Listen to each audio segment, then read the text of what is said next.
ఓం శ్రీ సాయిరామ్. భగవాన్ దివ్య శ్రీచరణాలకు హృదయపూర్వక నమస్కారాలు చేసుకుంటూ అందరికీ సాయిరామ్ అండి. ఓంకార బీజ రూపాయ సర్వేశాయ జగత్పతే ప్రథమాయ నమస్తుభ్యం శ్రీ సత్యసాయి గణాత్మ.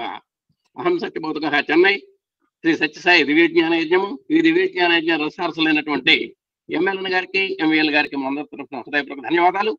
ఈ రోజు ఏఎస్బి 6/7/24 శనివారము, శ్రీ క్రోధనామ సంవత్సరము, ఉత్తరాయణము, గ్రీష్ముడు, ఆషాఢ మాసము, శుక్లపక్షము, శనివారము పునర్వసు నక్షత్రంలో 1449లో ప్రయాణం చేస్తుంది. ఈ సందర్భంగా ఈనాటి కార్యక్రమాలు రుద్రంతో ప్రారంభమవుతున్నాయి. రుద్ర ప్రవచనకర్త శ్రీ ఎంవి సంపత్, విశాఖపట్నం. సాయిరామ్ సార్.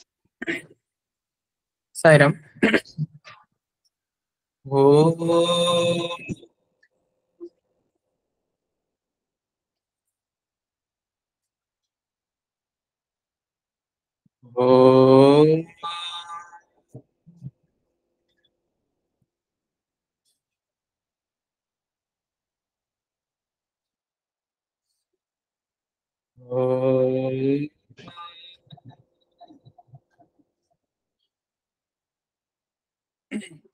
ओम गणानां त्वा गणपतिगुं हवामहे कविं कवीनामुपमश्रवस्तमं ज्येष्ठराजं ब्रह्मणां ब्रह्मणस्पतान शृण्वन्नोतिभिः सीदसादनं प्रणो देवी सरस्वती वाजेभिर्वाजिनीवती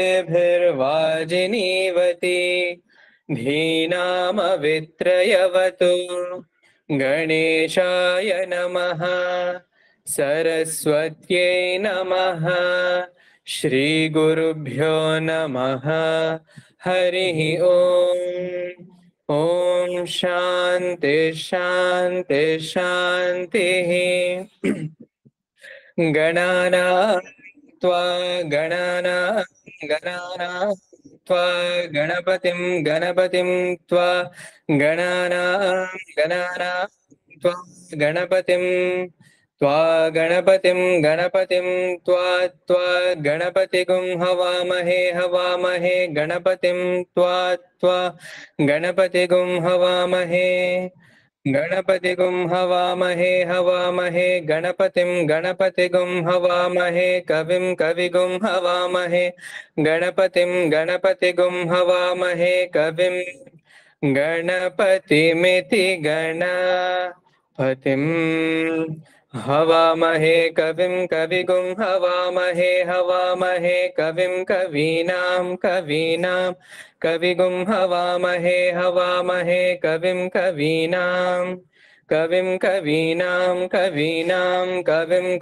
कवीनामुपमश्रवस्तमं कवीनामुपमश्रवस्तमम् उपमश्रवस्तममित्युपमश्रवः तमं ज्येष्ठराजं ब्रह्मणां ज्येष्ठराजं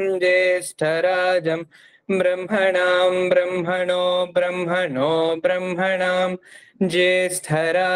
ज्येष्ठराजं ब्रह्मणः ज्येष्ठराजमिति ज्येष्ठराजं ब्रह्मणां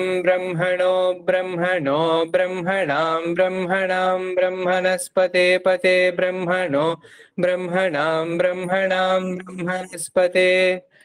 ब्रह्मणस्पते पते ब्रह्मणो ब्रह्मणस्पत आपते ब्रह्मणो ब्रह्मणस्पत पत आपते पत आनो न आपते पत आनः आनो न आनः शृण्वन् आनः शृण्वन् न शृण्वन्नो न शृण्वन्नोतिभिः शृण्वन्नो न शृण्वन्नोतिभिः शृण्वन्नोतिभिः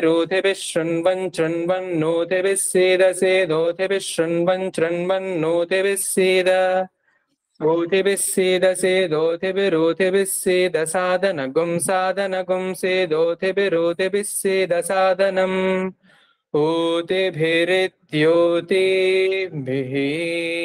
सीद साधनगुं सीद सीद साधनं साधनमिति साधनम् ॐ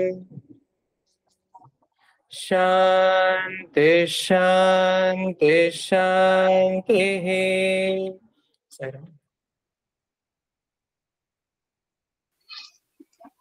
ఓం శ్రీ సాయిరామ్.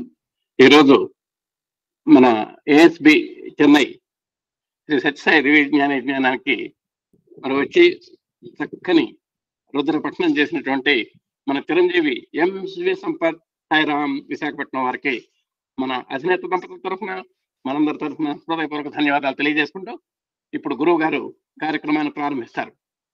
సాయిరామ్ సార్.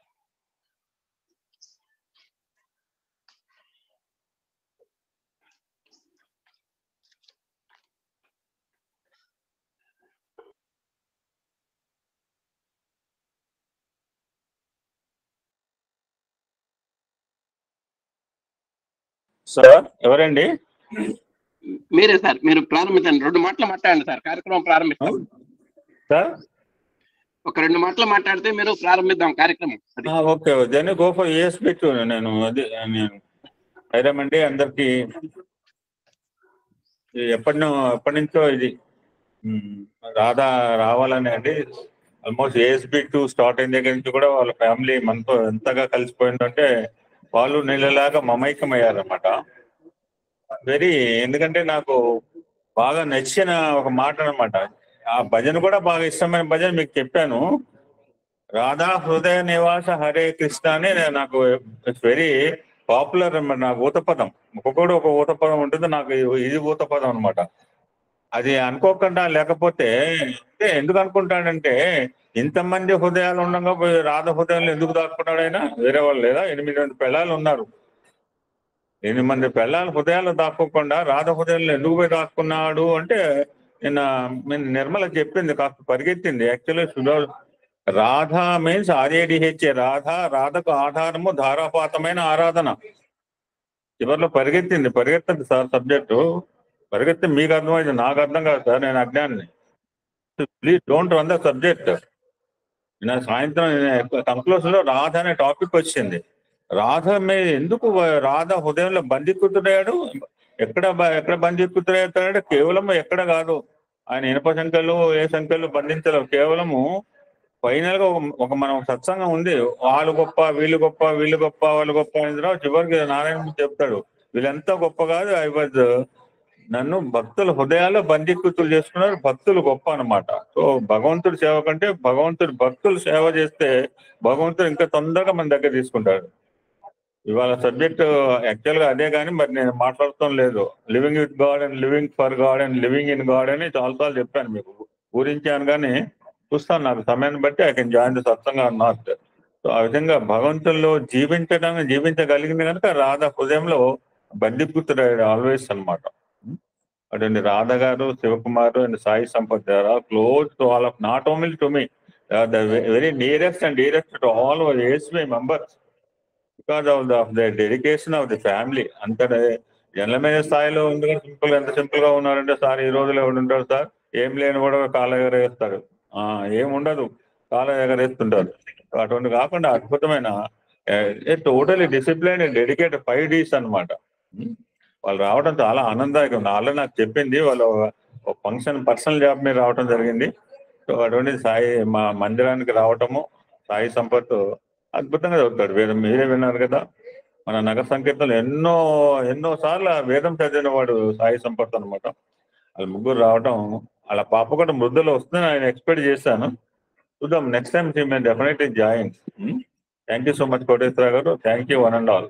జై Sairam. Thank you very much sir. ఈరోజు అహం సత్యబోధక కార్యక్రమాల్లో ప్రారంభంలో అహం సత్యబోధక అనే ద్వితీయ భాగ పఠన విశ్లేషణ శ్రీమతి CHVL పద్మావతి గారితో ప్రారంభమవుతుంది. సాయిరామ్ మేడం గారు. సాయిరామ్. ఓం శ్రీ సాయిరామ్. సర్వదేవతాతీత భగవాన్ శ్రీ సత్యసాయి బాబా వారి పాద పద్మములకు శతకోటి వందనములు. మన అహం సత్యబోధక కుటుంబం అధినేత శ్రీ మల్లెల లక్ష్మీనారాయణ గారి దంపతులకు శతకోటి వందనములు. ఈ అహం సత్య బోధక ద్వితీయ భాగం గ్రంథ పఠనకు అవకాశం ఇచ్చిన స్వామికి, మన గురువు గారు శ్రీ మల్లెల లక్ష్మీనారాయణ గారికి శతకోటి వందనములు. ఈ సత్సంగంలో పాల్గొన్న పెద్దలు, పూజ్యులు, సోదర సోదరీమణులందరికీ కూడా నా హృదయపూర్వక నమస్కారాలు తెలియచేసుకుంటున్నాను. ఓం శ్రీ సాయిరాం. ఓ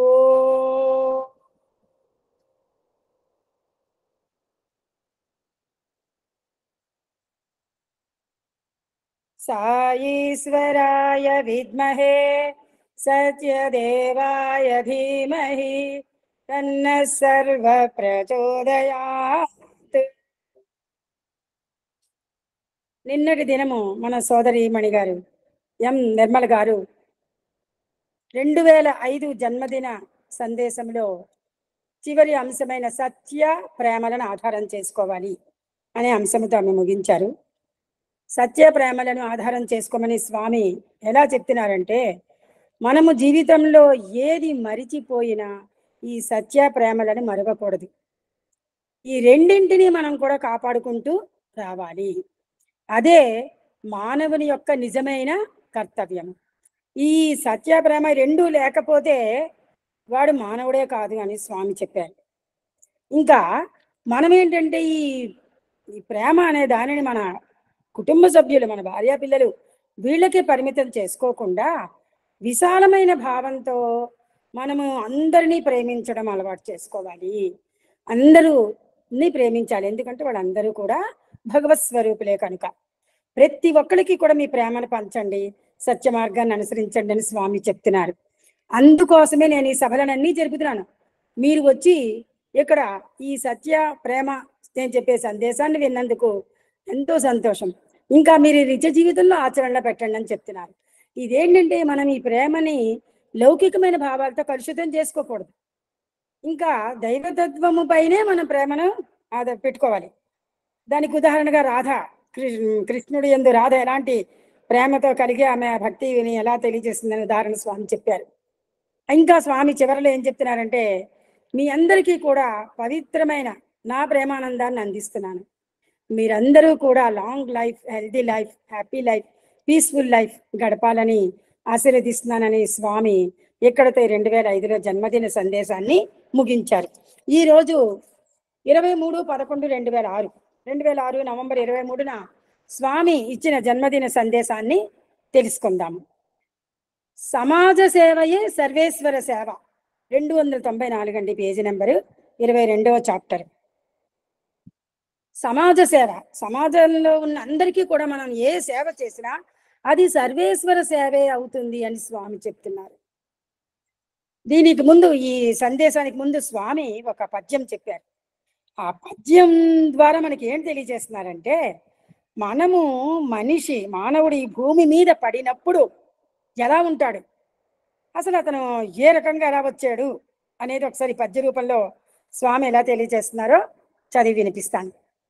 తల్లి గర్భము నుండి జన్మించినప్పుడు కంఠమాలవేవి కానరావు,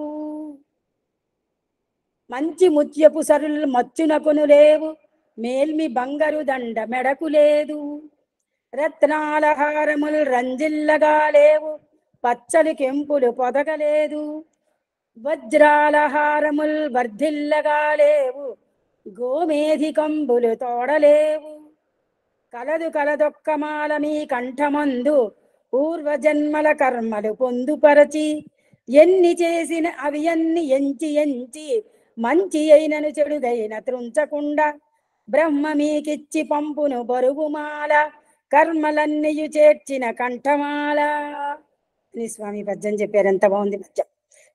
మనిషి తల్లి గర్భం నుండి బయటపడేసరికి మన మెడలో కంఠమాలలేవి ఉండవు, ఏమీ లేవు మన మెడలో. కంఠానికి మెడకి దండలు, హారాలు ఏమీ లేవు. ఇంకా ఏంటి, మంచి ముత్యాలతో ఉన్న దండలు, సరులు, మంచి ముత్యపు సరులు, మచ్చులు కూడా మనకి ఎక్కడికి కూడా కనిపించవు. అలాగే మేలిమి బంగారంతో చేసిన దండలు లేవు, రత్నాల హారాలు లేవు, పచ్చలు కానీ, కెంపులు కానీ, వజ్రాలు కానీ, వజ్రాలు, వీటితో హారాలు, గోమేధికం, ఇలాగ నవరత్నాలతో కలిసినవి ఏవి కూడా మన మెడలో ఏవీ లేవు. మనం భూమి మీద పడినప్పుడు కలదొక్క మాల మీ కంఠమందు, ఒకే ఒక్క మాల మన కంఠంలో కలదు, పూర్వజన్మల కర్మలు పొందుపరచి. మనము ఈ భూమి మీద పడేసరికి మనము పూర్వజన్మలో చేసుకున్న కర్మలను ఒక మాలగా అది పొందుపరిచి ఎన్ని చేసినా, ఒకవేళ మనం ఆ పూర్వజన్మల్లో మంచి చేసినా చెడే చేసినా, ఎన్ని మంచి కర్మలు చేసినా చెడు కర్మలు చేసినా అవన్నీ కూడా ఎంచి ఎంచి ఆ పూర్వజన్మల కర్మల బట్టి అవన్నీ కూడా పొందుపరిచి ఒక మాలగా బ్రహ్మ మనకిచ్చి బరువు మాల పంపాడు. ఒక బ్రహ్మ మంచిగా చెడైన కర్మలతో మన మెడలో బరువైన మాలను వేసి ఈ భూమి మీదకి పంపించాడు. కర్మలని చేర్చిన కంఠమాల, అది కంఠమాల అని స్వామి ఈ పద్యం ద్వారా అద్భుతమైన సందేశాన్ని ప్రారంభిస్తున్నారు. అయితే ప్రేమ స్వరూపులైనటువంటి విద్యార్థులారా, విద్యార్థినులారా, మానవుడు ఎంత అదృష్టవంతుడో వర్ణించుటకు వీలు కాదు. జంతువునాం నరజన్మ దుర్లభం. మానవ జన్మము చాలా దుర్లభమైనటువంటిది. ఇట్టి మానవత్వము యొక్క విశిష్టతను గుర్తించుకొనలేక మానవుడు భౌతిక లౌకిక విషయముల పట్ల ఆకర్షితుడవుతున్నాడు. మనము మొన్న ఒకసారి అనుకున్నాం, ఈ మానవ జన్మ రావడము అంటే ఎన్నో రకాల జన్మలు ఎత్తి ఎత్తి ఎత్తి మనం ఏమి ఎత్తామో మనకి ఏ జన్మలే గతంలో మనం అందులో ఉండి చూసా మనకు తెలియదు. కానీ ఇప్పుడు మానవ జన్మ మనకు దొరికిందంటే అది ఎంతో అదృష్టం. ఆ అదృష్టాన్ని మనం వర్ణించలేము. అలాగే ఇప్పుడు మన మనిషి ఇది కూడా జంతువే, కానీ అందులో మానవ జన్మము చాలా దుర్లభం, చాలా కష్టం. ఇలాంటి మానవ జన్మ యొక్క విశిష్టతను, ఉత్కృష్టతను మనం తెలుసుకోలేక మనం భౌతిక విషయాలు ఇంకా లౌకిక విషయాల మీద ఆకర్షితులయ్యి మనం ఏం చేస్తున్నామంటే మన మానవ జన్మని తప్పు మార్గంలో నడిపించుకోవడానికి ఏర్పాటు చేసుకుంటున్నాము. ఇంకా స్వామి ఏం చెప్పారంటే, మానవుడు భౌతిక జగత్తు నుండి ఆవిర్భవించినటువంటి వాడు కాదు. మానవుడు భౌతిక జగత్ అంటే ప్రపంచంలో ఎదుర్కొంటే మనకు భౌతికంగా కనిపిస్తున్న వాటి నుంచి వచ్చిన వాడు కాడు. ఎక్కడి నుంచి వచ్చాడంటే నైతికము, ధార్మికము, ఆధ్యాత్మికము, ఈ మూడింటి యొక్క ఏకత్వమే మానవ జీవితము.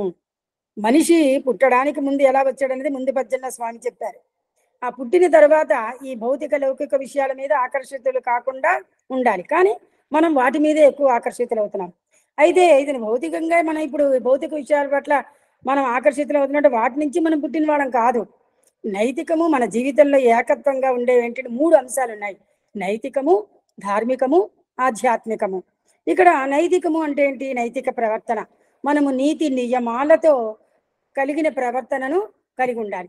ఇంకా ధార్మికము, ధర్మ మార్గములో పాటించడం, ధర్మ మార్గాన్ని మనం పాటించాలి. ఆధ్యాత్మికము అంటే భగవంతుని సేవలో, నామస్మరణలో మనము నిరంతరము కూడా పాల్గొని ఉండడం. ఈ మూడిటి తాలూకా ఏకత్వమే, ఈ 3 కలిసి ఉంటేనే మానవ జీవితం అని స్వామి చెప్తున్నారు. మానవుడు అనగా కేవలము దైవము యొక్క ప్రతిబింబమే. మానవుడు అనగా దేవుడి యొక్క ప్రతిబింబమే, దైవం తాలూకా ప్రతిబింబమే అని స్వామి చెప్తున్నారు. మమైవాంసో జీవలోకే జీవభూత సనాతన. ఇంకా అదే చెప్తున్నారు స్వామి, మమైవాంసో, మీరందరూ కూడా నా అంశములే. మమైవాంసో జీవలోక జీవభూత సనాతన, మీరందరూ కూడా నా అంశములే కానీ వేరు కాదు. అందుకే స్వామి అలా చెప్పారు. ఏంటంటే మానవుడు అనగా ఏంటంటే దైవం యొక్క ప్రతిబింబం, నా అంశములే కానీ మీరు వేరే కాదు. ఇట్టి మానవత్వం యొక్క సత్యమును మనము గుర్తించుకొనలేక ఏవేవో అపోహలకు గురవుతున్నాము. ఇలాంటి మానవత్వం యొక్క సత్యం, నిజాన్ని మనం తెలుసుకోలేకపోతున్నాము, గుర్తించుకోలేకపోతున్నాము. ఇంకా రకరకాల అపోహలకు గురైపోతున్నాము. ఈ సత్యాన్ని మీరు గుర్తించుకునే నిమిత్తమై చదువులు చదవాలి, బాగా కష్టపడాలి అని చెప్తున్నారు స్వామి. మనము మరి పుట్టిన తర్వాత మన బాల్యావస్థ అది అయిన తర్వాత మనము పాఠశాలలో చేరి చదువులు చదువుకొని ఇలాగ ఈ రకమైన విద్యార్థి జీవితం అంతా గడుపుతున్నంతసేపు కూడా మనం ఎప్పుడూ కూడా ఈ మానవత్వం యొక్క సత్యాన్ని గుర్తించుకోవాలి. ఈ సత్యాన్ని మనం గుర్తించుకునే మనం చదువులన్నీ చదువుకుంటూ ఉండాలి. అది దాన్ని ఎట్టి పరిస్థితిలోనే మనం మర్చిపోకూడదు. ఇంకా బాగా కష్టపడాలి. ఈ ఫండమెంటల్ ట్రూత్ని తెలుసుకున్న తర్వాత ఇంకేమీ మీకు అవసరం లేదు. ఫండమెంటల్ ట్రూత్ అంటే ఏంటి? ప్రాథమిక సత్యం, ప్రాథమిక నిజం, ఇది ట్రూత్. ఇది మనం తెలుసుకోవాలి. ఇది ఫండమెంటల్ అంటే ప్రైమరీ, మనకి very very important primary thing అనమాట ఇది. అది మనం కానీ బాగా గుర్తుపెట్టుకున్న తర్వాత తెలుసుకుంటే ఇంకేమీ మనకు అవసరం ఉండదు అని చెప్తున్నారు. ఇంకా ఏం చెప్తున్నారంటే, ప్రాపంచికమైన ప్రతి కోరిక మిమ్మల్ని బంధనకు గురి చేస్తున్నది. ఈ ప్రపంచములో ఎన్నో రకమైన కోరికలు ఉన్నాయి. ప్రాపంచికమైన ప్రతి కోరిక మనకి ఏది చూస్తే అదే చాలా బాగుంది అనిపిస్తుంది. అదే బాగుంది అనిపించడం వేరు, అది మనము పొందాలి, అనుభవించాలి అన్నది వేరు. ప్రతిదీ మనకి చూడ్డానికి ఎంతో బాగుంటాయి. ఈ ప్రకృతిలో వస్తువులన్నీ కూడా తయారు చేసినవి, ప్రకృతి పరంగా వచ్చినవి అన్నీ మనకు బాగుంటాయి. అయితే అవన్నీ కూడా మనకి కావాలి, మనం పొందాలి, మనం అనుభవించాలి, ఎంజాయ్ చెయ్యాలి అనే కోరిక మన ఏం చేస్తున్నదంటే ఈ బంధకాలకి గురి చేస్తున్నది. ఈ బంధన నుండి మనం విముక్తులు కావాలి. ఆ బంధనాలను మనం తెంచుకోవాలి, మనం వాటికి దూరంగా ఉండాలి. ఈ బంధన ఉండినంత వరకు మనము బాధలకు గురికాక తప్పదు. ఎప్పుడైతే మనకి ఇలాంటి బంధనాల్లో ఇంకా కొట్టుకుపోతుంటామో మనకేంటవుతుందంటే, మనకి ఎక్కువగా వాటి వల్ల బాధలే వస్తాయి, దుఃఖాలే వస్తాయి తప్పితే మనకి ఏ రకంగా సుఖశాంతులు అయితే దొరకవు. ఇది నాది, నాది, నాది అనే భావము ఉండినంత వరకు ఆ వస్తువు పైన మనకు కోరిక ఏమాత్రమూ తరగదు. కొన్ని వస్తువులు చూస్తాము, అది తెచ్చుకుంటాం, ఇది నాది, ఇది నాది, ఇప్పుడు ఇది బాగుంది అని ఎవరైనా అంటే, అయితే మీకు ఇది నచ్చింది, అయితే మీరు తీసుకోండి, మీరు కొంచెం మీరు వాడుకోండి, మీరు ఎంజాయ్ చేయండి అని మనం ఇచ్చేస్తామా? ఇవ్వడం ఎందుకు? అది నాది, అది నేను తెచ్చాను, నేనే కొనుక్కున్నాను, నేనే డబ్బు ఖర్చు పెట్టా, అందువల్ల నేనే అనుభవించాలి, ఇది నాది నాది అని ప్రతి వస్తువు మీద మనకి భావం కానీ అలాగే ఉండినంత వరకు ఆ వస్తువు మీద కోరిక మనకి ఎప్పటికీ తరగదు, అసలు పోదు. ఏది కూడాను నాది కాదు, అంతా భగవంతునిదే. ఇప్పుడు మనము ఆ వస్తువు మీద కోరిక లభించి మనం కొన్నాం, ఎంజాయ్ చేయడానికి తెచ్చాం, కానీ అది కూడా భగవంతుడిదే, అది మీది కాదు. అది ఈరోజు మీరు తేవడం వల్ల అది మీ దగ్గర ఉంది, కానీ అది భగవంతుడిదే అనే సత్యాన్ని గుర్తించాలి అని స్వామి చెప్తున్నారు. All are one, be alike to every one. అందరూ ఒక్కటే, be alike to every one. అందరూ కూడా సమానమే, ప్రతి ఒక్కళ్ళు అందరూ సమానమే. ఎవ్రీ వన్ అంటే అందరిలోనూ కూడా మనం ఆ సమానత్వాన్ని చూడాలి. అందుకే మనకి పెద్దవాళ్ళు చెప్తుంటారు, సర్వమానవ సౌభ్రాతృత్వం అని ఒక పదం వింటుంటాం మనం. అంటే ప్రతి మానవులు అందరూ కూడా మనకి సోదర సమానులే అని అంటుంటారు. ఇలాగ ఇక్కడ ఏంటంటే అందరూ ఒకటే, స్వామి అదే చెప్తున్నారు, అందరూ సమానులే అని స్వామి చెప్పారు. ఇంకా ఏం చెప్తున్నారు, అందరూ ఒక్కటే అనే భావము మీలో అభివృద్ధి కావాలి. అయితే ఇప్పుడు మన చుట్టుపక్కల ఉన్న వాళ్ళు ప్రతి ఒక్కరు మనమే కాకుండా అందరూ కూడా ఒక్కటే అనే భావం మనలో డెవలప్ అవ్వాలి బాగా. అప్పుడే మీకు ఆనందము, శాంతి లభిస్తాయి. ఇప్పుడు మనము ఈ సొసైటీలో ఏం చేస్తాం, చాలా మందితో కలిసి ఉంటాం, ఒక్కొక్కళ్ళు ఒక్కోలా ఉంటారు, స్వభావాలు ఎవరివి కలవకపోవచ్చు, మరి ప్రవర్తన పరంగా చూస్తే ఒక్కొక్కడు ఒక్కోలా ఉండొచ్చు, కానీ అందరినీ కూడా మనం సమానంగా వాళ్ళతో భావిస్తూ వాళ్ళు మనలాంటి వాళ్ళే అని మనము వాళ్ళతో కలిసిమెలిసి ఉండేటట్టుగా మనము సోదర భావమే అనుకోండి, ప్రేమ తత్వాన్నే పంచండి. ఏదైనా వాళ్ళతో మనము కూడా సమానంగా ఉండి, అయ్యో వాళ్ళు ఎక్కువ మనము తక్కువ, లేదు మనమే ఎక్కువ వాళ్ళు తక్కువ అనే భావం మనలో రాకూడదు.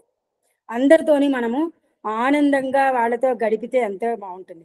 ఇప్పుడు ఫర్ ఎగ్జాంపుల్ మనం ఎక్కడికో వెళ్తాము, ఏదో ఒక అకేషన్, ఎనీ టైప్ అకేషన్, అక్కడికి వెళ్ళినప్పుడు అక్కడ మన బంధువులు ఉండొచ్చు, లేదా మన స్నేహితులు ఉండొచ్చు, లేదా ఇరుగు పొరుగు ఉండొచ్చు.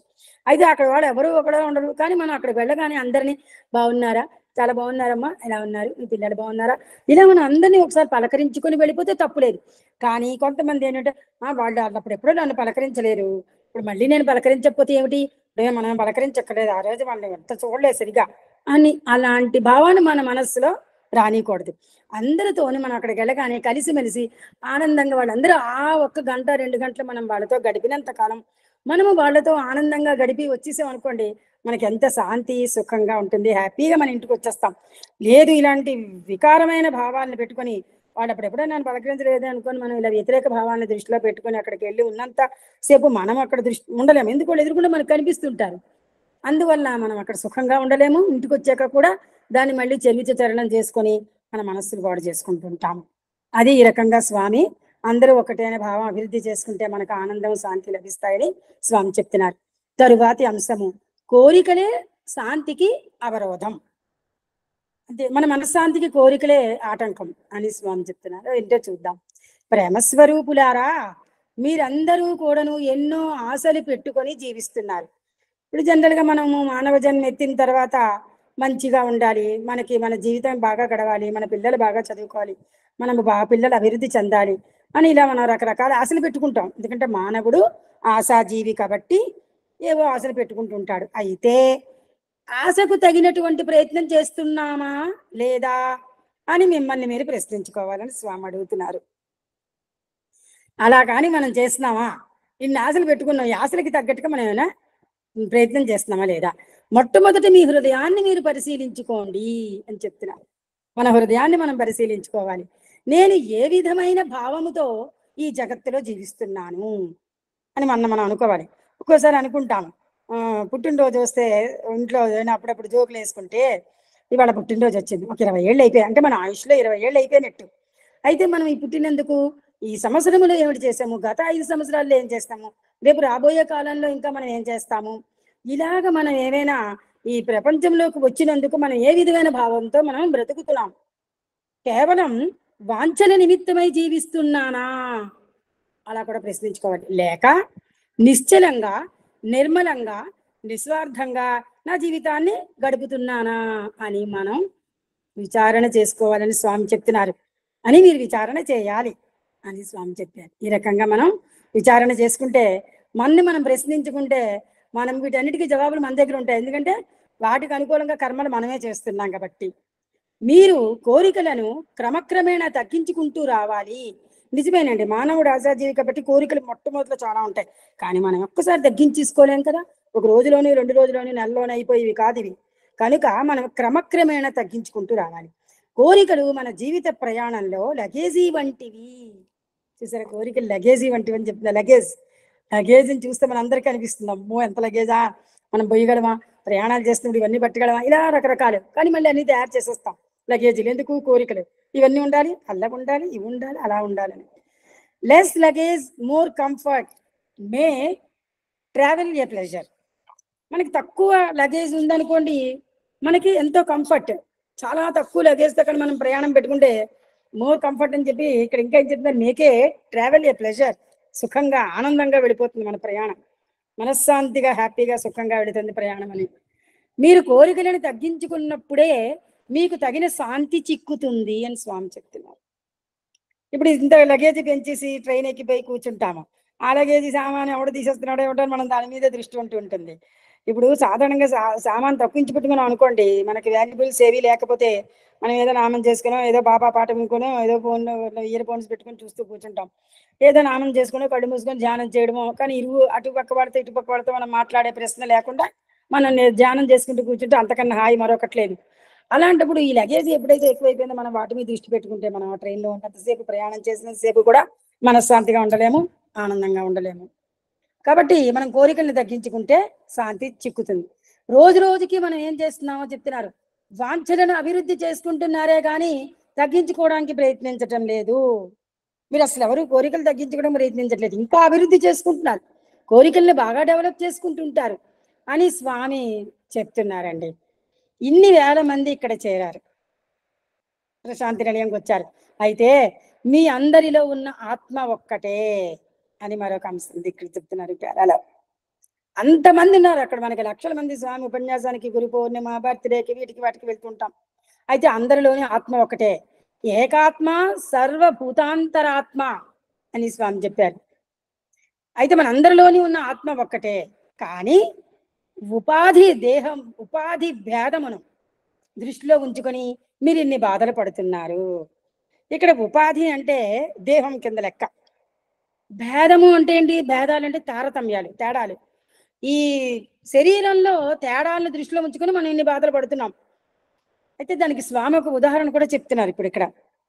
ఈ దేహం పుట్టిన వెంటనే ఒకలా ఉంటుంది, పెరుగుతూ ఉంటుంది. పెరిగిన తర్వాత మన జీవితంలో చదువులు, సంజలు, ఇంకా భౌతికమైన విషయాలు, లౌకిక విషయాలు, వీటన్నిటి మీద గడుపుతూ మనం జీవితం గడుపుతుంటాం. అయితే అక్కడ దేహం భేదాలు వస్తాయి కదా, ఎలాగ వస్తాయి ఉదాహరణ చెప్తున్నారు. ఆ తేడాలు దృష్టిలో ఉంచుకొని మనం బాధపడుతున్నామని. ఎలాగట? నీవీనాడు ఒకడుగా ఉన్నావు ఈ దేహంతో, నీ చదువు పూర్తయిన తరువాత ఉద్యోగము కొరకు ప్రయత్నిస్తావు, మంచి ఉద్యోగము చిక్కిన తరువాత వివాహం చేసుకుంటావు. అప్పుడు మీరేంటవుతారు? ఇద్దరు అవుతారు, భార్యాభర్తలు. చేతికి ఒకే ఒక గాజు ఉన్నప్పుడు చేతిని ఎంత ఆడించినా అది ఏమాత్రము శబ్దము చేయదు. 2 గాజులు చేరేటప్పటికి శబ్దము ప్రారంభమవుతుంది. ఇది మనందరికీ తెలిసినదే. క్రమక్రమేణా నీకు పిల్లలు కలుగుతారు. మనం సంసారం ఏర్పాటు చేసుకున్నాం కాబట్టి ఇంకా పిల్లలు పుడతారు. భౌతిక విషయముల పైన నీకు ఆశ పెరుగుతుంది. ఎప్పుడైతే పిల్లలు పుట్టారో వాళ్ళకి అలా చేయాలి, ఇలా చేయాలి అని ఇలా రకరకాల భౌతిక వాంఛల మీద మనకు ఆశ వస్తుంది. ఇంకా ఈ విధంగా ఆశలు పెరుగుతూ వచ్చే కొలది నీకు శాంతి దూరం అయిపోతుంది.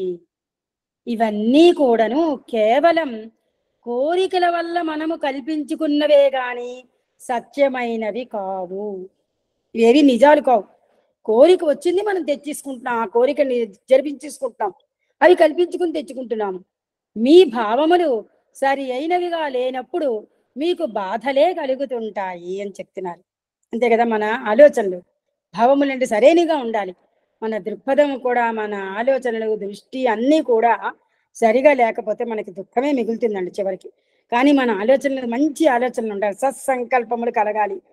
అలాగే వచ్చిన ఆలోచనలు కూడా మనం మంచి మార్గంలో ఉండేటట్టుగా మనం ఆచరించి ఆ మంచి మార్గంలో పెట్టి మంచి కర్మలు చేయడానికి కానీ మనం ఆలోచన చేస్తే మనకు అప్పుడు ఏ బాధ ఉండదు, ఎంతో ప్రశాంతంగా ఉంటుంది. తరువాతి అంశము స్వామి చెప్తున్నారు చూడండి. పరులు పరాయి వారు కాదు, పరమాత్మ స్వరూపులే. ఇక్కడ పరులు అంటే ఇతరులు, వీళ్ళెవరు పరాయి వారు కారని స్వామి చెప్తున్నారండి. అనవసరంగా ఈ సంసారంలో పడి లేనిపోని బాధలు పడే బదులు మీరు సమాజములో ప్రవేశించి సేవ చేయండి అని చెప్తున్నారు స్వామి. ఈ సంసారంలో మనం పడిపోయి ఏం చేస్తున్నామంటే కోరికలు ఎక్కువ పెంచుకుంటున్నాం కదా భౌతిక విషయాల మీద. అలాంటివన్నీ లేనిపోని బాధలన్నీ పడే బదులు మనము నిత్య కృత్యమైన పనులు కర్మలు నిర్వర్తిస్తూ సమాజంలో ప్రవేశించి సేవ చేయమంటున్నారు స్వామి. అలాంటప్పుడే మనకి ఎంతో ఆనందం ఉంటుంది. అయితే మీరు సమాజంలో సేవ చేసే కొలది మీకు బాధలు కూడా క్రమక్రమేణా తగ్గుతూ వస్తాయి. ఇప్పుడు ఈ రోజు మనం సమాజంలోకి వెళతాము, ఇప్పుడు వెళ్తున్నాం, అందరం సంస్థలకు వెళ్ళి సర్వీస్ చేస్తున్నాము. చాలా మంది హాస్పిటల్స్కి వెళ్ళి సేవలు చేస్తున్నారు. ఇక్కడ విజయనగరంలో మాకు ఇక్కడ గవర్నమెంట్ హాస్పిటల్లో ప్రతి ఆదివారము సర్వీస్ చేస్తుంటారు. వాళ్ళు టీ బిస్కెట్లు బ్రెడ్ పట్టుకుని వెళతారు ఖచ్చితంగా. ఆ రోజు చాలా మంది సవదల్ హాస్పిటల్కి వెళ్తారు. అది చాలా పెద్ద హాస్పిటల్ అండి, అందులో సర్వీసులు చేస్తుంటారు అందరూ. అంటే వీళ్ళు ఇలా అందులోకి వెళుతున్నప్పుడు మనం బాధలు ఆ ఒక్క రోజుకే తగ్గిపోకపోవచ్చు, కానీ క్రమక్రమేణా మనము చేస్తున్న సేవలలో కూడా స్థాయిలు పెరిగాయి అనుకోండి, అప్పుడు మనకి ఇంకా ఎంతో ఆనందం కలుగుతుంది. కనుక స్వామి ఏం చెప్తున్నారంటే లవ్ ఆల్ సర్వ్ ఆల్ అని చెప్తున్నారు. సర్వ్ ఆల్, మీరు అందరినీ ప్రేమించండి, అందరికీ సేవ చేయండి. సర్వ్ ఆల్, అందరికీ సేవలు చేయమని చెప్తున్నారు. మీరు పరులను పరమాత్మ స్వరూపులుగా భావించాలే గాని పరాయి వారుగా భావించరాదు. ఇతరులు కూడా మనలోని దివ్యత్వాన్ని మనం గుర్తించుకోవాలి. అలాగే మనం గుర్తించుకున్న తర్వాత వాళ్ళల్లో కూడా ఆ దివ్యత్వం ఉంది, పరమాత్మ స్వరూపులని మనం భావించాలి. తప్పితే వాళ్ళు ఎవరో, వాళ్ళు మనకు సంబంధం లేదు అని భావించరాదని చెప్తున్నారు. కానీ మనం ఏంటంటే ఎక్కడైనా ఏదైనా జరిగినప్పుడు అయ్యో వాళ్ళు ఇలా బాధపడుతున్నారంటే మన దగ్గరికి కూడా వెళ్ళడానికి ప్రయత్నం చేయం. ఎందుకంటే అక్కడ మనకి కొన్ని రిస్ట్రిక్షన్స్ ఏంటి, వెళితే అక్కడ ఏమిటవుతుందో, వాళ్ళు ఇంకేదో అడుగుతారు, లేదా వాళ్ళు ఏదో పోలీసులు పిలుస్తారు, ఇలా పిలుస్తారు, ఇలా ఎందుకు, అసలు మన పక్కవాడికి ఏ కష్టం వచ్చిందో ముందు మనం కనుక్కునే స్థితిలో ఉండాలి. కొన్ని రోడ్డు మీద ఏదో జరిగిపోయేది మనకు అనవసరం అండి. కనీసం మనకి ఇరుగు పొరుగుకు ఉంటారు, ఈరోజు తలుపులు వేసి ఉంటాయి ప్రతి ఇల్లు. ఆ పక్కింట్లో అసలు ఎవరు మనుషులు ఉన్నారో కనిపించకపోతే నేను అనుకుంటుంటాను బయట, అందుకే ఏదైనా దేవుడి ఫోటో పెడితే వీళ్ళు ఏదైనా దేవుణ్ణి భక్తులేమో ఒకసారి వెళ్ళి వాళ్ళతో మాట్లాడితే బాగుండు అనుకుంటే మాకు దెబ్బలాడుతుంటారు. అదే వాళ్ళ ఇంటి తలుపు కొట్టేస్తామంటే వాళ్ళు ఏమనుకుంటారు అని. అంటే మనం అలాంటి వాళ్ళందరినీ కూడా మనం కలుపుకోవాలి. మనం కలుపుకోవడంలో తప్పు లేదని నా అభిప్రాయం. కలుపుకుంటేనే మనం వీళ్ళలాగా వాళ్ళలాగా అని మనకు తెలుస్తుందండి. నువ్వు ఎవరిని కూడా నీలో కలుపుకోకుండా వాళ్ళందరినీ మనము ఎవరో పరాయి వాళ్ళే అని వాళ్ళని వదిలేస్తే వాళ్ళు ఎవరో మనకు తెలియదు. కనుక మన వాళ్ళ స్వభావం మనకు తెలియదు, మన స్వభావం వాళ్ళకి తెలియదు. కనుక ముందు మనం ఒకళ్ళనొకళ్ళు మనం తెలుసుకుంటే మనలో ఉన్న యాటిట్యూడ్స్ గుడ్ ఆర్ బ్యాడ్ ఇవన్నీ కూడా మనకి తెలుస్తాయి అనేసి నా అభిప్రాయం అండి. సాయిరాం. ఇంకా ఏంటి, అతను నేను ఒక్కటే అని విశ్వసించాలి అని స్వామి చెప్తున్నారు. అతను అంటే ఇక్కడ మన పక్క వాళ్ళు ఇరువురు మొత్తం మీద పరాయి వాడు. మానవులంతా చేరి ఒక్కటే, చేరిక, మానవుల చేరిక అంతా ఒక్కటే. ఇంకా ఏం చెప్తున్నారు, మన కంటికి కనిపించేవన్నీ ప్రతిబింబములే. ఈ పరాయి వాళ్ళందరూ కూడా ప్రతిబింబములే, స్వామి ప్రతిబింబములే వాళ్ళందరూ కూడా. కేవలం ఇవన్నీ రిఫ్లెక్షన్లు, రియాక్షన్లు, రీసౌండ్లు అని స్వామి చెప్తున్నారండి. ఇక్కడ ఏంటంటే స్వామి ఏం చెప్పారంటే కంటికి కనిపించేవన్నీ కూడా మనకి ప్రతిబింబంలే. ఇవన్నీ కేవలం ఏంటి? రిఫ్లెక్షన్. రిఫ్లెక్షన్ అంటే ఏంటి? మనది ప్రతిబింబం. ఇక్కడ రియాక్షన్ అంటే ఏంటి? ప్రతిచర్య. రీసౌండ్ అంటే ప్రతిధ్వని. ఈ మూడుతోని కూడుకున్నదే ఆత్మ ఒక్కటే. వీటన్నిటితోని కూడా ఈ ప్రతి ప్రపంచం అంతా కూడానండి ఈ రిఫ్లెక్షన్, రియాక్షన్, రీసౌండ్తోనే ఉన్నది. అయితే ఆత్మ మాత్రం ఒక్కటే అని మాత్రం మనం తెలుసుకోవాలి. కానీ మానవుడు ఏం చేస్తున్నాడు? ఈ సత్యాన్ని విస్మరిస్తున్నాడు, వదిలేస్తున్నాడు. విస్మరించి ప్రతిబింబంని మాత్రమే చూస్తున్నాడు ఆయన. ఈ రియాక్షన్, రీసౌండ్ చూసుకోవట్లా, రిఫ్లెక్షనే కనిపెడుతున్నాడు అంతేను. ఈ సత్యాన్ని గుర్తించుకున్నప్పుడు మీకెంతనో శాంతి కలుగుతుంది అని స్వామి చెప్తున్నారు. అప్పుడే చదువులందు గాని, ఉద్యోగములందు గాని మీ మనస్సు ఏమాత్రము అటు ఇటు చలించదు. కనుక మీరు మొదట సమాజ సేవలో ప్రవేశించండి. మనం ఇంట్లో వాళ్ళకి వండి పెడుతున్నాము, చేస్తున్నాము అంటే అది మనది బాధ్యత. మన కుటుంబంలో వాళ్ళందరికీ చెయ్యాలి.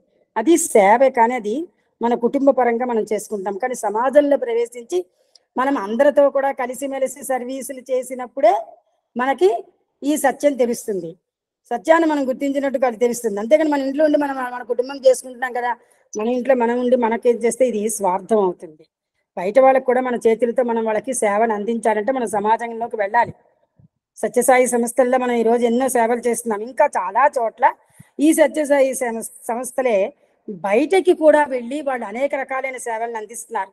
మనందరికీ తెలిసిన ఈవెన్ ప్రపంచం మొత్తం మీద ఏ ఏ రకాల సేవలు ఎన్ని అవుతున్నాయి అనేది మనం చదువుతుంటే, నిత్యము కొన్ని సేవలు చదువుతుంటే నాకు అనిపిస్తుంటుంది, ఎన్ని సేవలు చేస్తున్నారు స్వామి మీరు. వాళ్ళందరికీ కూడా ఆరోగ్య ఐశ్వర్యాలు అందించి వాళ్ళని ఆరోగ్యవంతులుగా చేయండి అని నేను ఒక్కసారి అనుకుంటాను అది చదివిన వెంటనే. ఎందుకంటే నేను ఏవి చేయలేకపోయినా అది ఒక్కటి చేయగలను కదా అని నా చేతిలో ఉన్న పని అది నమస్కారం పెట్టుకుంటాను.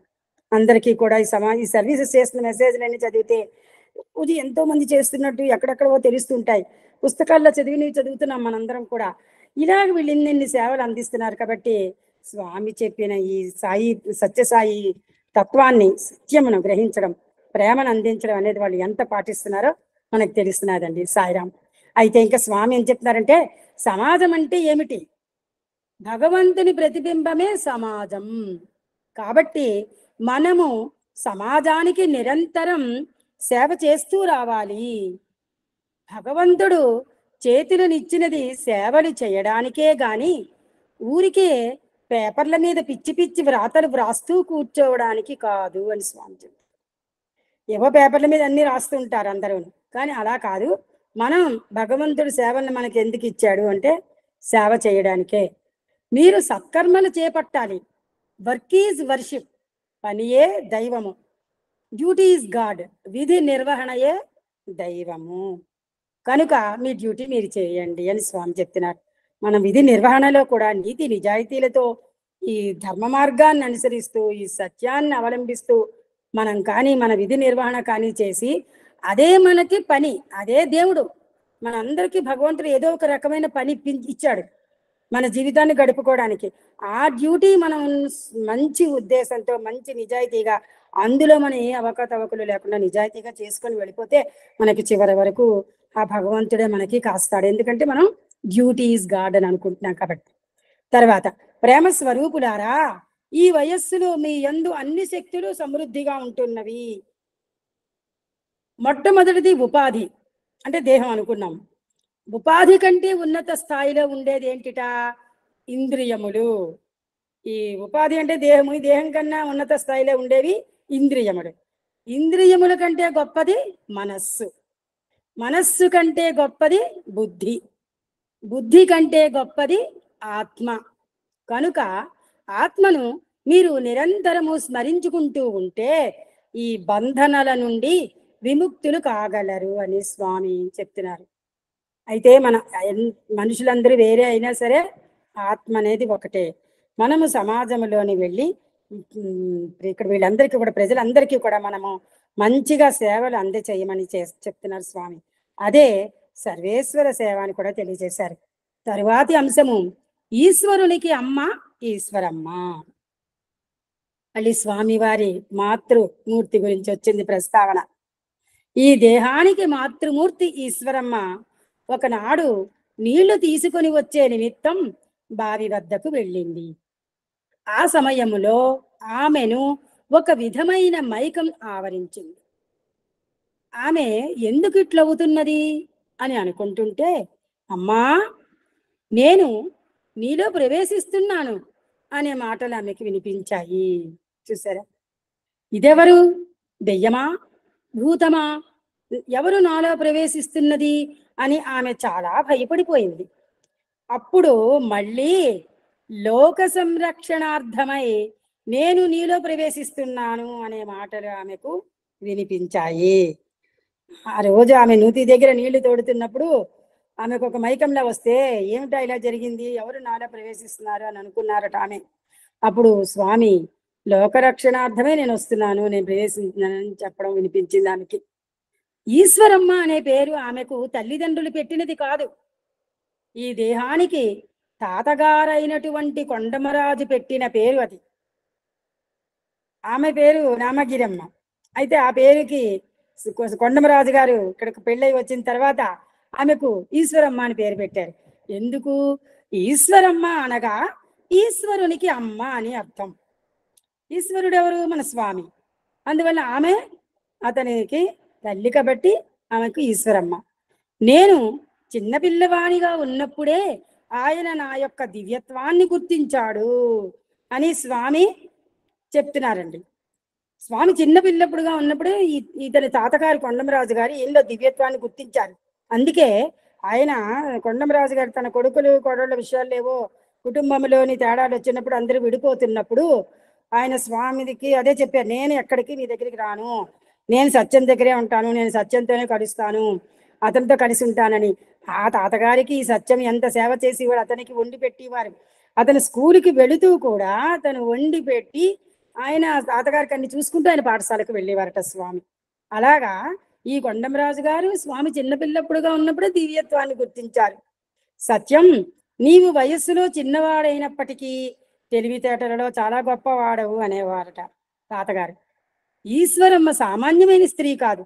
తాను ఈశ్వరునికి తల్లిననే సత్యాన్ని గ్రహించి ఆమె ఎంతో ఆనందించింది. నా దగ్గరకు వచ్చి, స్వామి దగ్గరికి వచ్చి, నాయనా ఈశ్వరమ్మ అనే పేరు నాకు సార్థకమైన పేరు అన్నది. ఎక్కడికి వెళ్ళినప్పటికీ కూడా అందరూ ఆమెను ఈశ్వరాంబ ఈశ్వరాంబ అని ఎంతో ప్రేమగా సంబోధించేవారు. ఆ పేరు వింటే ఆమెకు ఎంతో ఉత్సాహము ఆనందం కలిగేది. కరెక్టే కదండి. ధన్య జీవి ఆవిడ, ధన్యురాలు ఈశ్వరాంబ గారు నిజంగా. తర్వాత అంశము అపర యశోద కరణం సుబ్బమ్మ. ఈమె మంచి ఉన్నతమైన స్వభావం, ఉత్కృష్టమైన స్వభావం కల స్త్రీ. కరణం సుబ్బమ్మ మహాభక్తురాలు, మహాగుణవంతురాలు. ఆమెను గ్రామంలో అందరూ గౌరవించేవారు. ఆమె నన్ను ఈశ్వరా ఈశ్వరా అని పిలిచేది. క్రమక్రమేణా ఆమె మనస్సులో గొప్ప మార్పు వచ్చింది. నా కోసం ఇక్కడికి వచ్చిన భక్తులందరూ ఆమె ఇంట్లోనే భోజనం చేసేవారు. ఎందుకంటే మొదట స్వామి నా ఇంట్లోని భక్తులు వస్తుంటే చాలదు అని ఈమె నేను నా ఇంటికి తీసుకెళ్తానని చెప్పి అక్కడికి తీసుకెళ్ళారు ఆమె. అక్కడే స్వామి దర్శనంకి అందరూ వచ్చేవారు. వాళ్ళందరూ కూడా ఆమె భోజనాలు అవి ఏర్పాట్లు చేస్తుండేవారు. కొండల్లో నేను ఎప్పుడూ ఇంట్లో ఉండేవాడిని కాదు. ఆమె ఏం చేసినా స్వామి కోసమే చేసేది. నేను ఎప్పుడూ ఇంట్లో ఉండేవాడిని కాదు. కొండల్లో గుట్టల్లో తిరుగుతూ ఉండేవాడిని. ఆమె అనేక పదార్థాలు చేసి టిఫిన్ క్యారియర్లో పెట్టుకొని నేను ఎక్కడికి పోతే అక్కడికి వెతుక్కుంటూ వచ్చేది. ఆమెకు స్వామి అంటే చాలా గొప్ప ప్రేమ. ఆమె ఈ అబ్బాయి స్వామి ఈశ్వరాంబ గర్భంలో ఉన్నప్పుడు ఆమె వాళ్ళ తండ్రికి వాళ్ళకి తాతగారు వాళ్ళకి వచ్చి చెప్పింది సత్యనారాయణ అని పేరు పెట్టండి అని.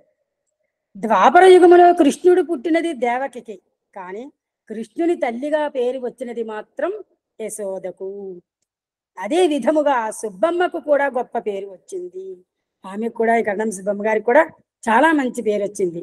ఆమె చివరి కాలం స్వామి ఎక్కడ పర్యటనకు వెళ్ళినా మళ్ళీ వచ్చారు.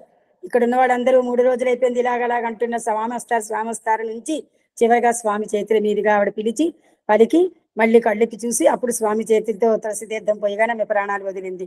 అంత అదృష్టం ఆవిడకి కల్పించారు స్వామి. చిన్ననాటి నుండే నన్ను ప్రతి ఒక్కరూ ఒక అతీతమైన మానవుడిగా చూస్తూ వచ్చారు. చూసారా, స్వామిని చిన్నప్పటి నుంచి కూడా ప్రతి ఒక్కళ్ళు ఈయన మొహం చూడగానే నీలో ఏదో ఒక మంచి దివ్యత్వం ఉంది, నీ ఫేస్ లో ఏదో ఆకర్షణ ఉంది, ఇలాగ రకరకాలుగా వాళ్ళు అంటుండేవారు. ఇతను సామాన్యమైన పిల్లవాడు కాదు, ఏదో దివ్య శక్తితో కూడినటువంటి వాడు అని గుర్తించారు. ఆ రోజుల్లో పిల్లలందరూ నా వెంట పరిగెత్తుకుంటూ వచ్చేవారు. నీకేం కావాలి నీకేం కావాలి అని ఒక్కొక్కరిని నేను అడిగేవాడిని. ఒకరు పెన్సిల్ కావాలని, ఒకరు పెన్ను కావాలని, మరొకరు పెప్పర్మెంట్ కావాలని, ఈ విధంగా ఒక్కొక్కరు ఒక్కొక్క కోరిక కోరేవారు. వాళ్ళు అడిగినవన్నీ ఒక ఖాళీ సంచి నుంచి తీసి ఇచ్చేవాడిని. నా దగ్గర ఒక నయా పైసా ఉండేది కాదు, కానీ వాళ్ళు అడిగినవన్నీ ఇస్తూ ఉంటే పిల్లలు ఇవన్నీ ఎక్కడ నుండి వస్తున్నాయి అని వాళ్ళల్లో వాళ్ళు మాట్లాడుకునేవారు.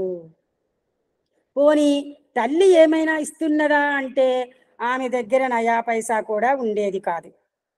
ఈశ్వరాంబ గారు ఏమైనా పోనీ ఇస్తున్నారంటే ఆమె దగ్గర కూడా డబ్బులు ఏమి ఉండేవి కాదు. ఇప్పుడు ఒకనాడు నేను నా బ్యాగును ప్రక్కకు పెట్టి లోపలికి వెళ్ళాను. ఆ పిల్లలు బ్యాగ్ అంతా వెతికి చూశారు. ఆ పిల్లలు సామాన్యులు కారు, అంత బాగా వెతికారు, ఎక్కడ ఒక్క పిన్ను కూడా చెక్కలేదు వాళ్ళకి. అప్పుడు ఓహో ఇవన్నీ ఎక్కడి నుంచో వస్తున్నాయి అని గ్రహించి ఎంతో ఆశ్చర్యపడ్డారు. ఈ విధంగా చిన్నప్పటి నుండి పిల్లలు ఎప్పుడూ నా వెంట తిరుగుతూ వచ్చారు అని స్వామి చెప్తున్నారు.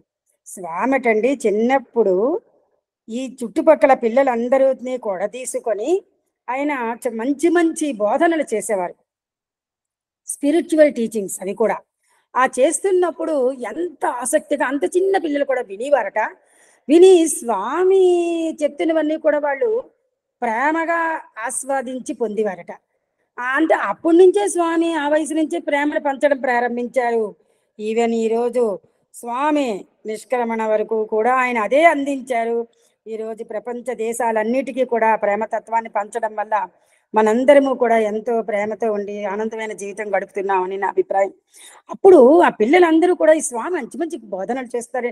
తెల్లవారు లేచింది మొదలు అందరూ స్వామి చుట్టూ తిరుగుతుండి వారు వీళ్ళ దగ్గరికి వచ్చేసేవారట.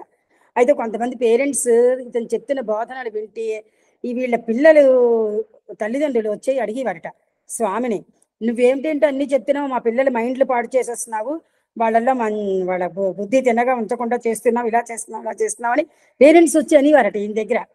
అంటే అన్నిటికీ స్వామి ఒక చిరునవ్వు నవ్వి ఊరుకొనివారట. అయినా ఆ పిల్లలు తల్లిదండ్రులు అలాగ భావించిన వాడు మాత్రం ఏదో ఒకలాగా ఇగో స్వామి చెప్పినట్టు చిత్రావతి ఒడ్డుకో, లేదా అలా కొండ మీద చింత చెట్టుకో, లేకపోతే ఇంకెక్కడికో అలాగా స్వామి ఎటు వెళితే గుట్టల్లోకి అక్కడికి పరిగెడితే పిల్లలందరూ కూడా వెళుతూ స్వామి దగ్గర అన్ని మాకు అవి ఇవ్వవా ఇవి ఇవ్వవా అని అడిగేవారట. అయితే అతను చెప్పిన స్పిరిచువల్ టీచింగ్స్ లో ఫస్ట్ ఆఫ్ ఆల్ స్వామి చెప్పింది ఏంటంటే సత్యమును మాట్లాడమని చెప్పారు ఆయన. ప్రతి ఒక్కరు అంత చిన్న వయసులో మీరు సత్యాన్నే మాట్లాడాలి. సత్యము ఎంత పవర్ఫుల్ అంటే ఆటం బాంబు కన్నా పవర్ఫుల్ అని చెప్పారటండి ఆయన. నేను అది పుస్తకంలో చదివింది అది. అయితే ఆటం బాంబు కన్నా అంత శక్తివంతమైన సత్యం, మీరు అది నిరంతరం మాట్లాడాలి. ఒకవేళ ఎప్పుడైనా నువ్వు తప్పు పని చేసి మీ అమ్మ నాన్నలతో కానీ అది చెప్పడానికి నువ్వు ఆ నిజం చెప్పడానికి భయపడిపోయి నువ్వు ఇంకేనా తప్పుగా ఫాల్ట్ చేసావనుకో, అది చెప్పడానికి నువ్వు భయపడిపోతే నీ తల్లిదండ్రులు పనిష్మెంట్లు ఇస్తారు. ఇంకా ఏంటంటే నువ్వు కానీ అది కప్పిపుచ్చడానికి నువ్వు మరో తప్పు చెప్పాలి, మళ్ళీ అబద్ధం ఆడాలి. అందువల్ల మొదటేమైనా నిజం చెప్పేస్తే ఇన్ని ఉండవు. అందుకే మనకు అందరూ ఆ పెద్దలు చెప్తూ ఉంటారు, ఒకసారి అబద్ధం ఆడేమంటే మళ్ళీ అబద్ధాన్ని కప్పిపుచ్చడానికి 1,00,000 అబద్ధాలు చెప్పాలని. అందుకని మనం మొదటే నిజాన్ని చెప్పడానికి మనము సాధన చేయాలి, ఆచరణలో పెట్టాలి అని స్వామి ఇలాంటి చిన్న చిన్న విషయాలు ఇన్ని చిన్న పిల్లలప్పటి నుంచి స్వామి తన చుట్టూ ఉన్న పిల్లలకి ఇలాంటి బోధనలు చేయడంతో పెద్ద అయ్యాక కూడా ఆయన అవతార తత్వంలో చివరి వరకు కూడా ఈ సత్యాన్ని, ధర్మాన్ని, ప్రేమని, అహింస, శాంతి అన్నిటినీ, మానవతా విలువలు 5 వీటిని స్వామి మనకి మొత్తంలో మనలో అనేది వ్యాపింపచేయాలని ఆయన ప్రపంచం మొత్తంగా ఆయన ఉద్యమంలా తీసుకొచ్చి ఎంతో చాలా బాగా నడిపించి ఈరోజు ప్రపంచ ప్రజలందరినీ కూడా సాయి తత్వంలో మునిగి తేలేటట్టుగా చేశారండి. సాయిరామ్. సాయిరామ్ టైం అయిపోయిందండి. కోటేశ్వరరావు గారు సాయిరామ్. అయిపోయిందండి. సాయిరామ్. సాయిరామ్. నాకు ఈ అవకాశం ఇచ్చిన స్వామికి, గురువు గారు ఎం లక్ష్మీనారాయణ గారికి, విన్న మీ అందరికీ కూడా కృతజ్ఞతాభివందనములు. అందరికీ సాయిరామ్, సాయిరామ్, సాయిరామ్.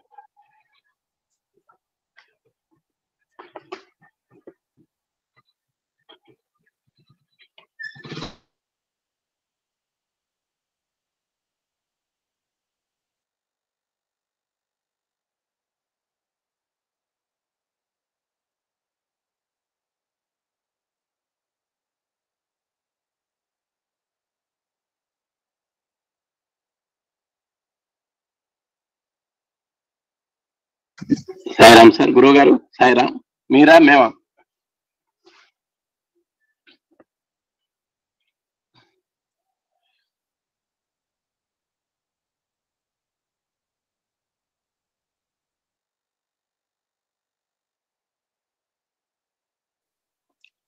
ఓం శ్రీ సాయిరామ్. భగవాన్ దివ్య శ్రీ చరణాలకు హృదయపూర్వకమైనటువంటి అభివాదాలు చేసుకుంటూ అందరికీ సాయిరామ్ అండి. ఈరోజు అనుకున్నటువంటి కార్యక్రమంలో కొంచెం అనివార్యమైనటువంటి మార్పు వల్ల మనం సూత్రవాక్యంలో స్వాప్యయాత్ అనేటువంటి మన సూత్ర వివరణ కోసం మనం ముందుకు వెళ్తున్నాం. సూత్రవాహిని సూత్రం నంబర్ 8, సూత్రం స్వాప్యయాత్. ఈ సూత్రవాక్యంలో మనం బ్రహ్మభావాన్ని గురించి మనం చెప్పుకుంటున్నాం. ఈ జగత్తు ఎవరి వలనైతే పుట్టిందో, ఎవరి వలనైతే వృద్ధి చెందుతున్నదో, ఎవరి వలనైతే పెరుగుతోందో, ఎవరి వలనైతే లయం చెందుతుందో ఆయనే బ్రహ్మ. ఆ బ్రహ్మ పట్ల మనం జిజ్ఞాస పెంచుకోవాలి. దానికి సాధనా సంపత్తి ఉన్నది, సాధనా సంపత్తి అలవాటు చేసుకోవాలి అని ఈ విధంగా మనం ముందుకు వెళ్తున్నాం. ఈ ముందుకు వెళ్తున్నటువంటి సందర్భంలో మన పోయిన ఎపిసోడ్లో కూడా చక్కగా మన హేత్వ వచనాఖ్య అనే దాంట్లో ఉపాదాన కారణాలని, మరి నిమిత్త కారణాలని, కార్యకారణ సంబంధాలు ఇవన్నీ కూడా మనం చెప్పుకోవడం జరిగింది. ఇప్పుడు ఈరోజు ఈ స్వాప్యయాత్ అనేటువంటి దాంట్లో స్వ అనగా తన యందు, అనగా బ్రహ్మయందు, అప్యయాత్ అనగా లయమొకట వలన అని ఈ పదమునకు అర్థం. స్వ అప్యయాత్ అని రెండు ఉన్నాయి ఇక్కడ పదాలు. ఈ రెండు కలపడం వల్ల స్వాప్యయాత్ ఏర్పడింది.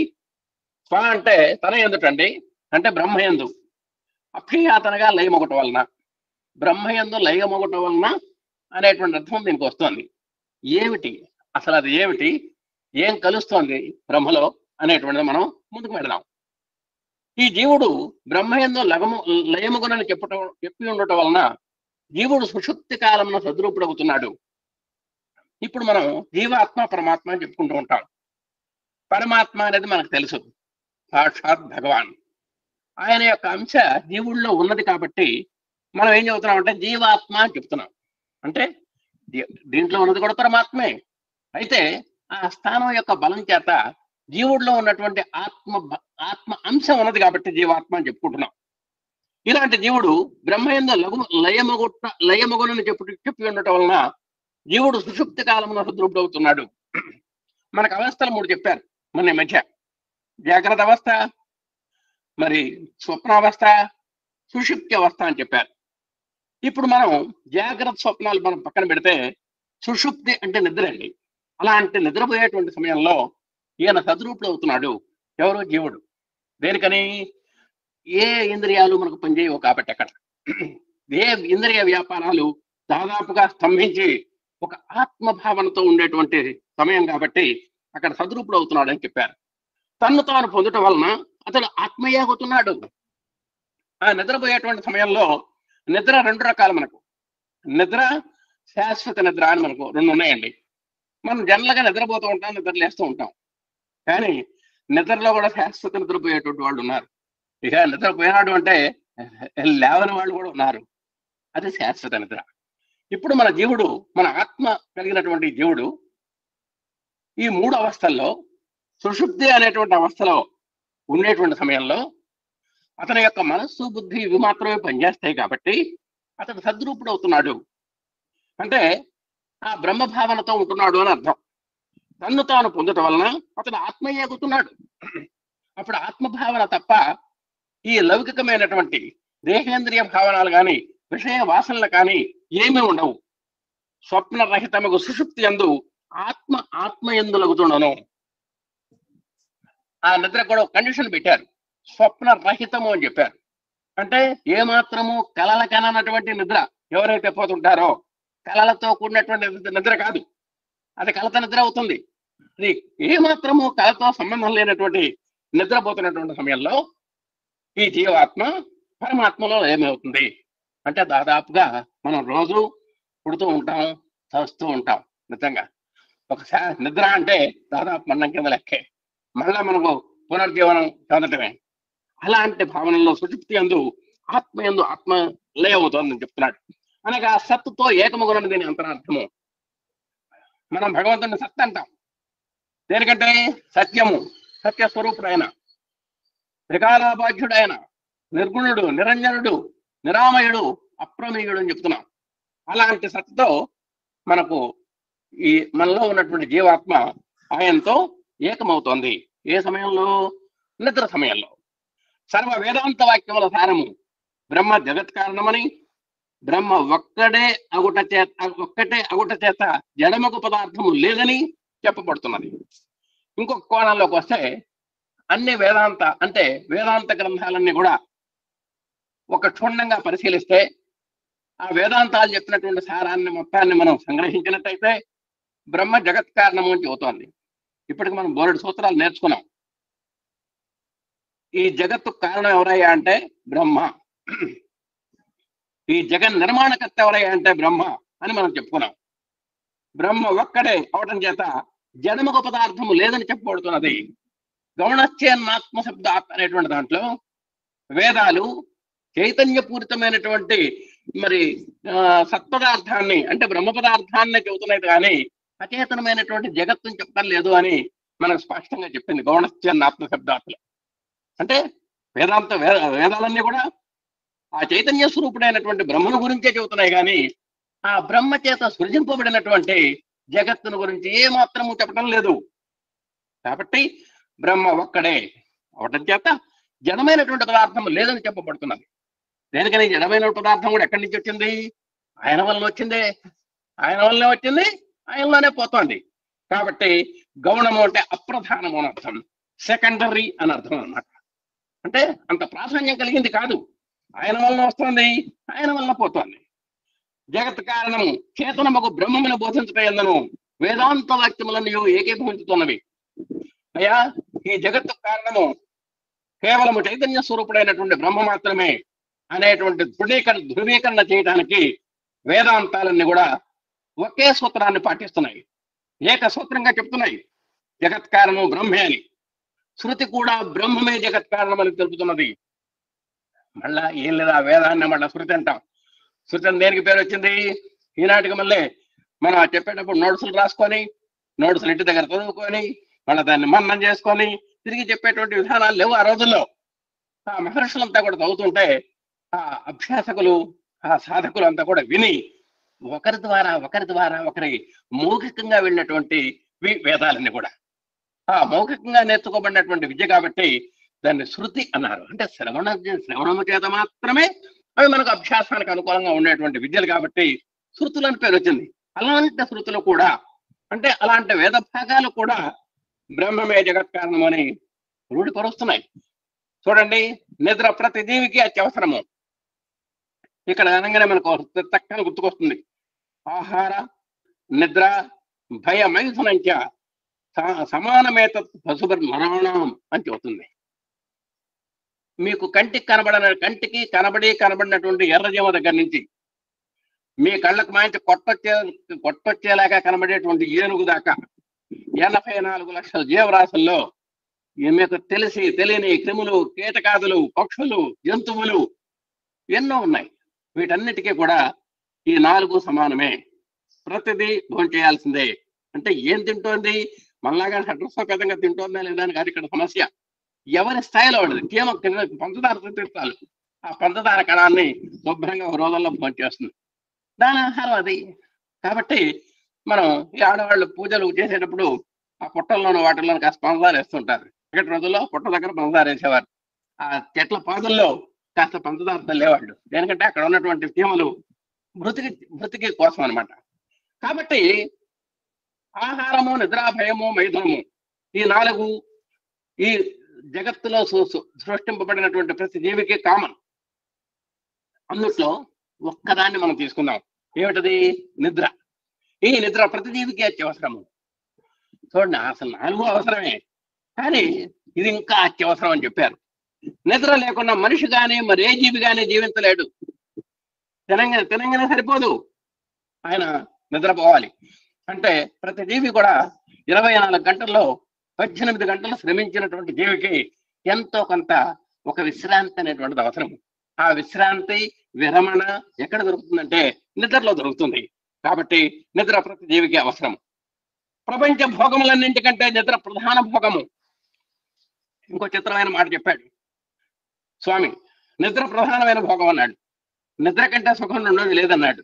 చూడండి, ఆహారం లేదే మనం భోగం లేదు, ఆహారం కూడా ఒక భోగమే. షడ్రసోపేతమైనటువంటి భోజనం చేయటం కూడా మనందరికీ కుదరకపోవచ్చు, కానీ ఆ చేయటం అనేటువంటిది అది కూడా భోగమే. అలాగే మైథునము, దాంపత్యం కూడా, అది కూడా అసలకు ప్రపంచంలో లేనటువంటి ఏది అనిర్వచనీయమైనటువంటి ఆనందం ఆ మైథునంలో ఉంది. అయితే అది కొన్ని క్షణాలు మాత్రమే, ఆహారం కూడా కొన్ని నిమిషంలో మాత్రమే. మైథునము కొన్ని నిమిషాలే. అలాగే ఆహారం వల్ల వచ్చేటువంటి సుఖం కూడా కొన్ని నిమిషాలు మాత్రమే. అంటే మహా అయితే 5 నిమిషాలు తింటాడు, లేకపోతే 10 నిమిషాలు తింటాడు. దాంపత్య సుఖం మహా అయితే 5 నిమిషాలు అంటాం. కానీ నిద్ర అలా కాదు. సుమారు మనం ఆరోగ్య సూత్రాల ప్రకారము 8 గంటలు నిద్ర అవసరం, కనీసం 5-6 గంటలైనా అవసరం. అది 5-10 నిమిషాల్లో ముగిస్తే ఆ భోగం, ఇది దాదాపు 5 గంటల సేపు ఉంటుంది భోగం. అసలు కొంతమందికి నిద్ర అంటే మహాప్రేమ. చూడండి, అభాగ్యుడికి ఆకలి ఎక్కువట, నిర్భాగ్యుడికి నిద్ర ఎక్కువట. అసలు ఏమీ సంపదలు లేవు, తినటానికి ఏమీ ఇంట్లో తిని లేనప్పుడు వాడికి ఆకలి ఎక్కువ అవుతుంటాడు. అన్నీ ఉన్నప్పుడు ఏం తినలేడు. మళ్ళీ ఫ్రిడ్జ్లో బోర్డు ఉన్నాయి, స్వీట్లో హాట్లు, మళ్ళీ తింటారు.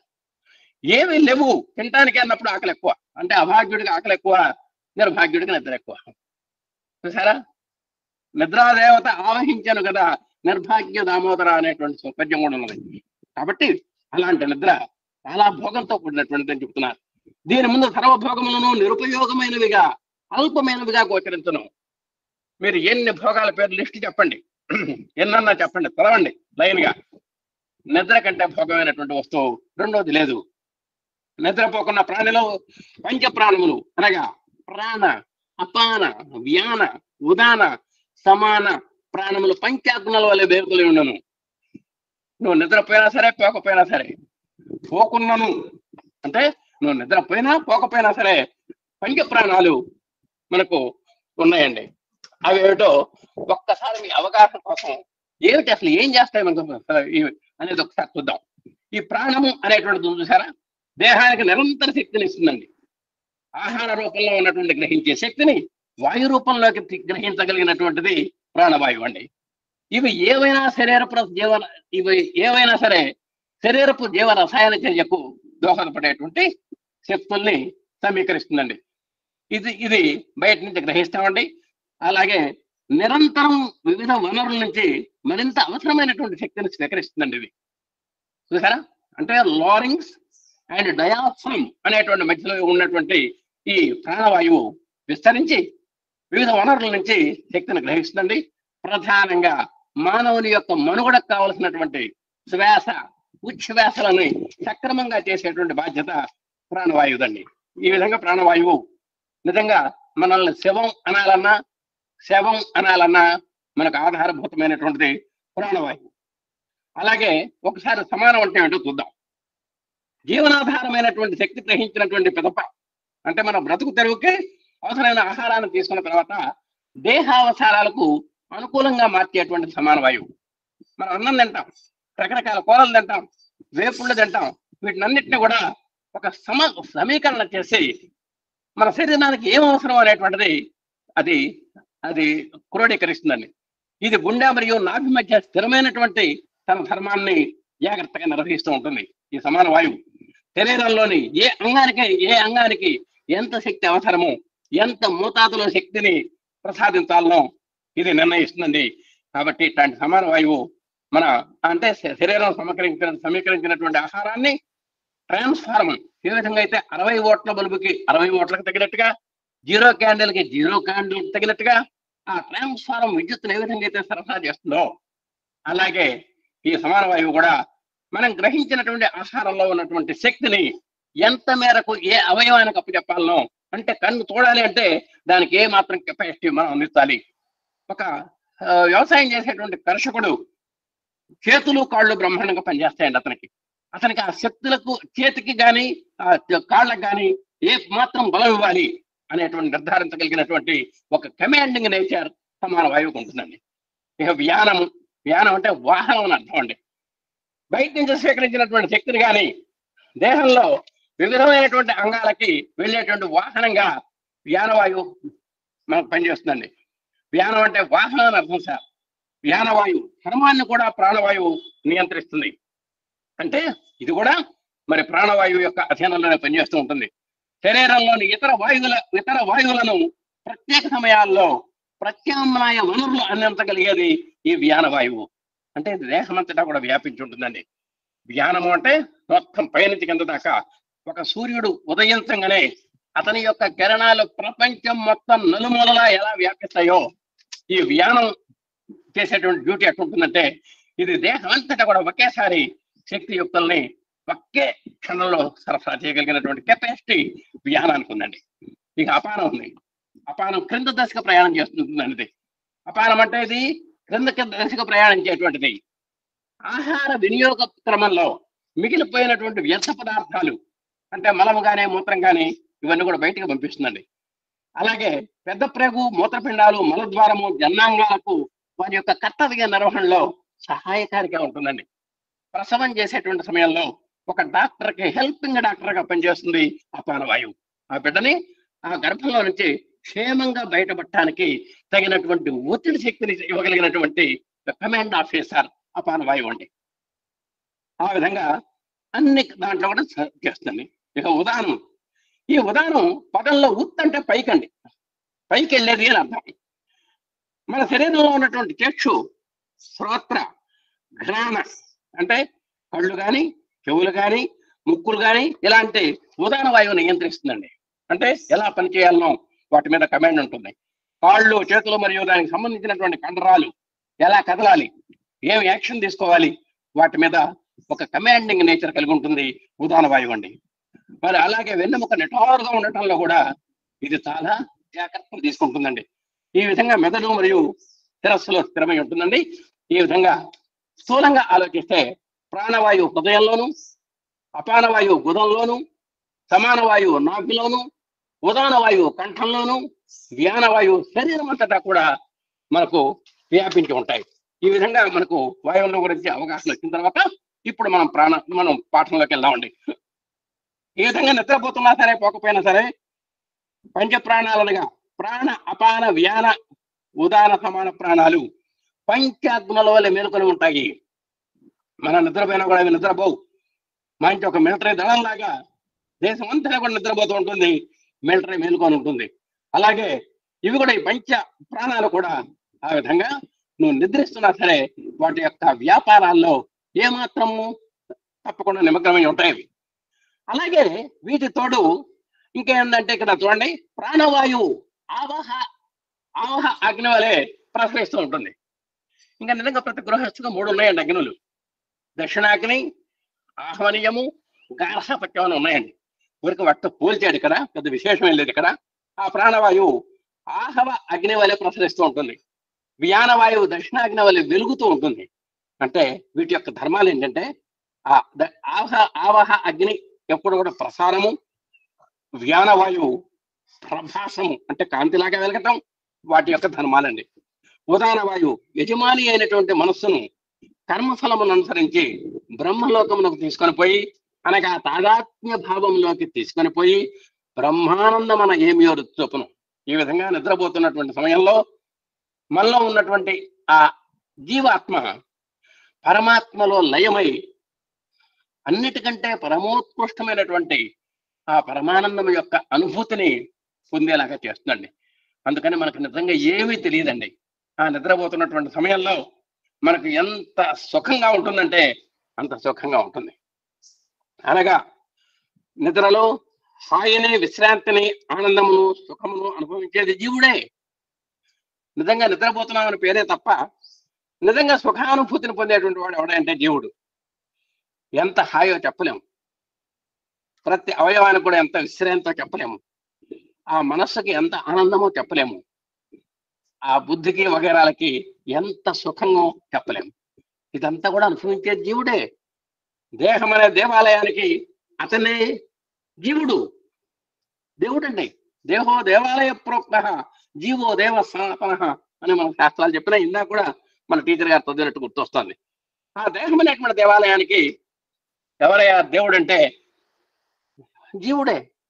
బాహ్య జగత్తులో చూచినది, వినది, అనుభవించినది, దానితో పాటు చూడనివి, విననివి, అనుభవించనివి కూడా జీవుడు అనుభవిస్తాడు.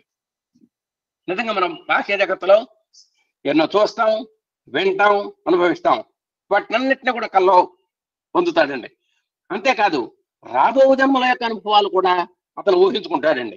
ఇవి వారి వారి యొక్క మనోకర్మ ఫలములపై ఆధారపడి ఉండను. ఏమంటే అందరూ ఇంత ఉదాత్తంగా ఆనందానుభూతి పొందుతారా, ప్రతి జీవుడు కూడా ఈ స్థాయిలో ఆనందానుభూతిని పొందుతాడా అనేటువంటి ప్రశ్న మనం ఎదుర్కొంటే అతను మనోకర్మల యొక్క ఫలంగానే అతను కనేటువంటి కళలు కానివ్వండి, అతను పొందేటువంటి అనుభూతులు కానివ్వండి, అతను పొందేటువంటి రసానుభూతి కానివ్వండి ఆధారపడి ఉంటుందని చెప్తున్నారు. ఒక్కొక్క తోరి నిద్రలో దేహేంద్రియాదులతో సంబంధమును వదలి ఆధార స్వరూపుడైన పరమాత్మలో లయమొగుతుండను. మంచి ఒక ఆయన నిద్ర ఇట్లా కదిలిచ్చినా కూడా లేవడు, ఒక ఆయన గుండు సూది గుచ్చినా కూడా ఒక పట్టాలు లేవడు, అలాంటి గాఢ నిద్రలో ఉంటారు. అలాంటి గాఢ నిద్రలో ఉన్నటువంటి వ్యక్తితో అండి అతని యొక్క జీవాత్మ పరమాత్మలో లయమయ్యేటువంటి పద్ధతి అవుతున్నాడు. ఎలా ఉంటాట? దేహేంద్రియాలతో ఏ సంబంధము లేదు. మీరు ఏం కదిలిచ్చినా కూడా కదలడు ఆయన.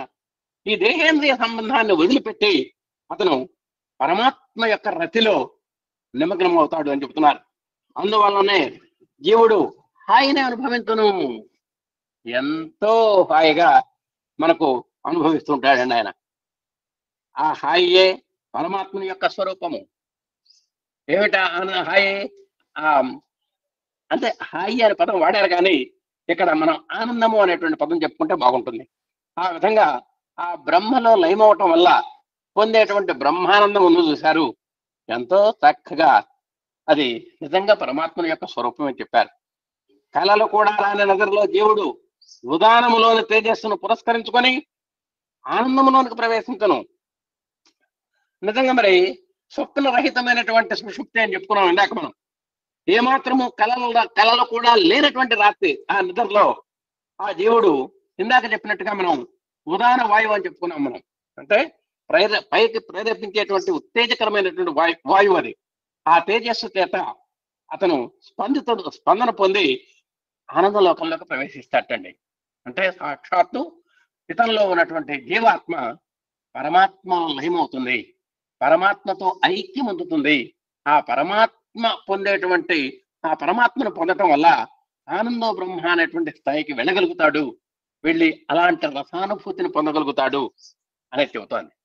అందుకని అక్కడ బ్రహ్మ ఉండేటువంటి లోకం కాబట్టి అదే బ్రహ్మలోకము, అదే ఆనందము లోకము. పంచభూతములకు, పంచేంద్రియములకు, అంతఃకరణములకు మూల కారణమైన పరమాత్మను సమీపముగా చూచి ఆనందించటకు జీవునికి అప్రయత్నముగా లభించేటువంటి సదవకాశము ఈ నిద్రావస్థ అండి. చూడండి, ఇక్కడ పంచేంద్రియాలు అంటే ఇందులో మళ్ళీ 2 రకాలు ఉన్నాయి. కర్మేంద్రియాలు 5, జ్ఞానేంద్రియాలు 5. వాక్, పాణి, పాద, పాయు ఉపస్థలు కర్మేంద్రియాలు. శ్రోత్రము, నేత్రము, అలాగే మరి చక్షు, శ్రోత్రము, నేత్రము, అలాగే రసన, ఘ్రాణ, త్వక్ ఇంద్రియాలు జ్ఞానేంద్రియాలండి. అలాగే పంచభూతాలు మనకు తెలుసు, నింగి, నేల, నిప్పు, నీరు, గాలి. అంటే పృథివీ, తేజో, వాయువు, ఆకాశములు అంటారు వీటిని. అలాగే అంతఃకరణాలు, మనస్సు, బుద్ధి, చిత్తము, అహంకారము. ఇప్పుడు దాదాపు మనం 3, 5, 15, 19 చెప్పే ఉండే. పంచభూతాలు 5 చెప్పుకున్నాం, పంచేంద్రియాలు అంటే అయ్యో 5 15 చెప్పుకున్నాం, 14 19 చెప్పాం. ఈ మూల కారణమైనటువంటి పరమాత్మను సమీపముగా చూచి ఆనందించుటకు జీవునికి అప్రయత్నముగా లభించేటువంటి అవకాశము ఆ నిద్రావస్థలో వీటన్నిటికీ అతీతంగా వీటన్నిటి కూడా మూల కారణమైనటువంటి ఆ పరమాత్మని, అంటే ఇవన్నీ కూడా మనకి ఇచ్చినటువంటి వాడు మనకు పరమాత్మ.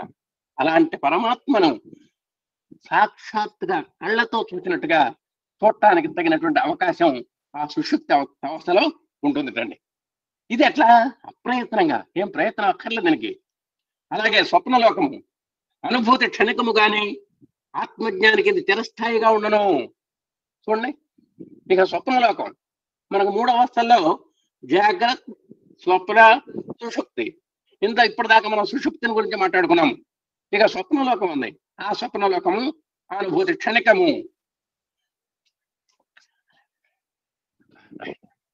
ఆ స్వప్నలోకము అనుభూతి క్షణికము అంటే ఆ స్వప్నం అనేది దాదాపు క్షణభంగురం లాగా మనం భావించాలి. అది అలా వస్తుంది, అలా పోతుంది. ఎవరైనా కదిలించారంటే ఆ కళ వచ్చేటప్పుడు టక్కన మాయమైపోతుంది. కాబట్టి ఆ స్వప్నంలో పొందేటువంటిది కూడా అనుభూతే, కానీ అది కేవలం క్షణికం మాత్రమే. అది ఆత్మజ్ఞానికి ఇది చిరస్థాయిగా ఉండను. కానీ అట్లా కాదు, నిద్రలో వచ్చేటువంటి ఆత్మజ్ఞానికి ఇది చాలా స్థిరంగా ఉంటుంది, పర్మనెంట్ గా ఉంటుంది. అక్షర పరబ్రహ్మను అక్షయ లోకములో అనవరతము సాక్షాత్కరించుకోగలిగిన వాడే సర్వజ్ఞుడు. ఇక క్షరము అక్షరము అంటే మీ అందరికి తెలుసు. మన లోకం అంతా కూడా క్షరమే. క్షరం అంటే నశించేది, అక్షరము అంటే నశించనిది. అందుకనే మన వర్ణమాల మొత్తాన్ని కూడా అక్షరములు అంటాం. అంటే మన తాతలు ముత్తాతలు మన ముందు 30 తరాలు అదే ఆలు చదువుకున్నాం, అదే ఏబిసిడీలు చదువుకున్నాం. కానీ ఎక్కడ చెక్కు చెదరలేదు, అవి పోలేదు. మనం 30 తరాలు గడిచినాయి తప్ప ఆలకి చెక్కు చెదరలేదు, ఏబిసిడీలు చెక్కు చెదరలేదు. అందుకనే క్షరము కానివి కాబట్టే అక్షరము అని చెప్పాం. అక్షరము లోకరక్షితము అని కూడా వాటికి పేరుంది. అలాంటి వాడు కేవలం అక్షరాలే కాదండి, ఇంకో ఆయన ఉన్నాడు, క్షరం లేనటువంటి వాడు ఉన్నాడు, బ్రహ్మ. ఆయనకు పుట్టుక లేదు, తాగు లేదు. తాగు పుట్టుకలు లేనటువంటి శాశ్వతుడు ఆయన, అనాది మధ్యాంతరహితుడు ఆయన. ఆది లేదు, అంతము లేదు, మధ్య లేదు. అలాంటి ఆయనకు పుట్టుక లేదు, గిట్టుక లేదు. మన అందరినీ ఎంతమందిని పుట్టించాడో, ఎంతమందిని లయం చేశాడో మనకు తెలియదు లెక్కలు. బహువుని ఏ వ్యతీత అని తవతే అర్జున తాన్యహం వేద సర్వాన్ని నత్వం వేద పరంతప అన్నాడు నరుడు. మన శ్రీకృష్ణ పరమాత్మ. ఏమయ్యా, నువ్వెన్నో లక్షల జన్మలు ఎత్తావు, నేను ఎన్నో అవతారాలు ఎత్తాను. నా అవతారాలన్నీ కూడా నాకు తెలుసు. నువ్వు ఎన్ని జన్మలు ఎత్తావో నీకు తెలియదు, నువ్వు ఎన్ని జన్మలు ఎత్తావో నాకు తెలుసు. తాన్యహం వేద సర్వాణి, నువ్వు ఎన్ని జన్మలు ఎత్తావో, ఏమేం చేశావో అవన్నీ కూడా నాకు తెలుసు. నత్వం వేద పరంతప but you do not know అన్నాడు. నీకు తెలియదు, అది నాకు తెలుసు అని చెప్పాడు. అలాంటి అక్షయ లోకంలో అనవరతము సాక్షాత్కరించుకోగలిగిన వాడే సర్వజ్ఞుడు. అలాంటి మన జ్ఞాని అయినటువంటి ఆ జీవాత్మ అలాంటి సుఖాన్ని అక్షయ లోకంలో అనవరతము నిరంతరము కూడా సాక్షాత్కరించుకోగలిగిన వాడే సర్వజ్ఞుడు. అంతా తానని తెలుసుకున్న వానికే సర్వము బ్రహ్మం. ఇదంతా కూడా చెప్పాం. ఈశావాస్యమిదం సర్వం ఉన్నాం, ఏకాత్మ సర్వభూతాంతరాత్మ అని చెప్పుకుంటున్నాం మనం. ఇవన్నీ కూడా పుట్టిన ప్రతి ఒక్కడు కూడా భగవంతుని యొక్క స్వరూపుడే. ప్రపంచం మొత్తం కూడా ఇందాక చెప్పారు, సమాజం అంతా కూడా దేవుని యొక్క ప్రతిబింబము అని చెప్పారు. ప్రతి మానవుడు దేవుని యొక్క ప్రతిబింబము అని ఇందాక మన ఎపిసోడ్ లో వచ్చింది, పద్మావతి గారు చెప్పినటువంటి ఎపిసోడ్ లో. కాబట్టి ప్రతి మనిషి కూడా దేవుడే. కాబట్టి అంతా తానని తెలుసుకున్న వానికే సర్వం బ్రహ్మము. అది తెలుసుకోవటంలోనే గొప్పతనం ఉంది. నిజంగా నువ్వు కూడా పరమాత్మ స్వరూపుడమే. అయితే దాన్ని శోధించి సాధించాలి, జిజ్ఞాస కలగాలి. ఆ జిజ్ఞాసలో ప్రయాణం చేయాలి, సాధనా సంపత్తిని సమకూర్చుకోవాలి, నువ్వు సాధన చేయాలి. అప్పుడు నేను ఐఆమ్ గాడ్ అనేటువంటి మనకు, నేను కూడా భగవంతుణ్ణి అనేటువంటి భావన మనకు కలుగుతుంది. ఈ నిద్రలో తన స్వరూపము తెలియనటువంటి అజ్ఞానము తమో గుణ రూపమున ఉండను. మనం ఇందాక సుషుప్తి అవస్థ చెప్పుకున్నాం. ఈ సుషుప్తి అవస్థలో తన రూపం ఏమిటో తెలియదు అతనికి. దేనికంటే నిద్రావస్థలో ఉన్నాడు కాబట్టి ఒక అజ్ఞానంగా ఉంటాడు. అదే తమో గుణంలో ఉంటాడు ఆయన. కానీ జ్ఞాని అయినటువంటి వాడికి ఇది అజ్ఞానికి మాత్రమే. ఈ నిద్రలో పోయే వాళ్ళలో మన 2 కేటగిరీస్. అజ్ఞాని పోయేటువంటి నిద్ర వేరు, జ్ఞాని పోయేటువంటి నిద్ర వేరు. అదే నిద్ర ఒక జ్ఞాని కనుక పోయినట్టయితే ఆ జ్ఞానులైన వారికి ఈ స్వప్నంలో కూడా జాగ్రత్త అవస్థలో ఉండినట్లు ఆనంద అనుభూతి కలుగును. నిజంగా ఒక జ్ఞాని అయినటువంటి వాడు ఇందాకట్లా వాడు సుషుప్తిలో ఉంటే, నిద్రలో ఉంటే, అతను బ్రహ్మలో అతని యొక్క జీవాత్మ లయమైనటువంటి సందర్భంలో అతను పొందేటువంటి ఆనందానుభూతి కానీ రసానుభూతి కానీ జాగ్రత్త అవస్థలో మనం ఎలా ప్రాక్టికల్ గా పొందుతామో అంత ప్రాక్టికల్ గా ఉంటుంది ఫ్రెండ్. అది ఒక జ్ఞానికి. అతనికి మాత్రం ఒక కల్లాగా ఉంటుంది అజ్ఞానికి. ఇతనికి మాత్రము ఒక చక్క నిఘానుభూతి లాగా ఉంటుంది. ఎరుక కలిగిన వాడు దేహేంద్రియ బుద్ధులతో తన సంబంధమును విరమించుకొని స్వస్వరూప అనుభవముతే అట్టి ఆనందము సహజముగా జాగ్రత్తలో అనుభవించను. కాబట్టి ఎరుక అంటే జ్ఞానం. ఆ జ్ఞానము కలిగినటువంటి వాడు అంటే జ్ఞాని. అలాంటి జ్ఞానవంతుడు ఈ దేహము, ఇంద్రియాలు, బుద్ధి ఇందాక చెప్పుకున్నాం, వాటన్నిటి యొక్క ప్రమేయం ఏమాత్రము లేకుండా తన యొక్క తానెవరు, నేనెవరు అనేటువంటి దానికి చక్కని అన్వేషణ చేసి నేనెవరు అనేటువంటి దాన్ని స్థిరీకరించుకొని నేను కూడా భగవంతుని యొక్క అంశనే, నేను కూడా భగవంతుని యొక్క స్వరూపాన్ని అనేటువంటి భావాన్ని పొంది ఆ పరమాత్మలో తాదాత్మ్యాన్ని పొంది ఆ పరమాత్మలో లయమై అలాంటి ఆనందాన్ని పొందుతాడండి. అది ఎట్లా ఉంటుందిట? సహజంగా జాగ్రత్తలో అనుభవించినంత తేలిగ్గా ఉంటుంది అండి. అంటే జాగ్రత్తలో పొందేటువంటి సుఖం మనందరికీ తెలుసు. మనం కళ్ళతో చూస్తాం, చెవులతో వింటాం, అంతా కూడా మనకు తెలుస్తుంది. కాబట్టి దాన్ని సప్రమాణంగా ఉంటుంది జాగ్రత్త అవస్థలో పొందేటువంటి సుఖం. అంటే అది ఫిజికల్ గా ఉంటుంది కాబట్టి మనం అంతా కూడా నమ్ముతాం. కానీ ఒక జ్ఞానికి అంత అక్కర్లేదు. అతను స్వప్నంలో కూడా అంటే నిద్రలో కూడా అలాంటి అనుభూతిని పొందగలడు. దేవుడు చేతన స్వరూపుడని, అతి చేతన స్వరూపుడైనటువంటి పరమాత్మ యందే లయమగును కానీ అచేతనమునందు లయము కాగలడు చెప్పారండి. చక్కగా ఉంది సూత్రం. నిజంగా చేతన స్వరూపుడు మనం పరమాత్మ చేతన స్వరూపుడు కాబట్టి అతని చేత సృజింపబడినటువంటి జడములు అంటే మనంతా కూడా జడమే. ఈ ప్రకృతి కానివ్వండి, మనం ఒక మనిషి కానివ్వండి, ఎవరైనా కానీ మనం కూడా చేతన స్వరూపులమే. లేదుకని అతని ద్వారా మనం చేతనాత్మాన్ని పొందాం కాబట్టి అలాంటి చేతన స్వరూపుడైనటువంటి మానవుడు పరమాత్మ చేతన స్వరూపుడైనటువంటి పరమాత్మ యందే ఏమవుతాడు? ఇందాక మనం నిద్రలో చెప్పుకున్నాం, ఒక జీవాత్మ పరమాత్మలో కలవాలి అంటే ఆ చైతన్య స్వరూపమైనటువంటి పరమాత్మలో చైతన్య స్వరూపుడైనటువంటి ఈ జీవుడు కూడా కలుస్తాడు. అచేతనమైన వాడు మాత్రము కలవలేడు అని చెబుతున్నాడు ఇక్కడ.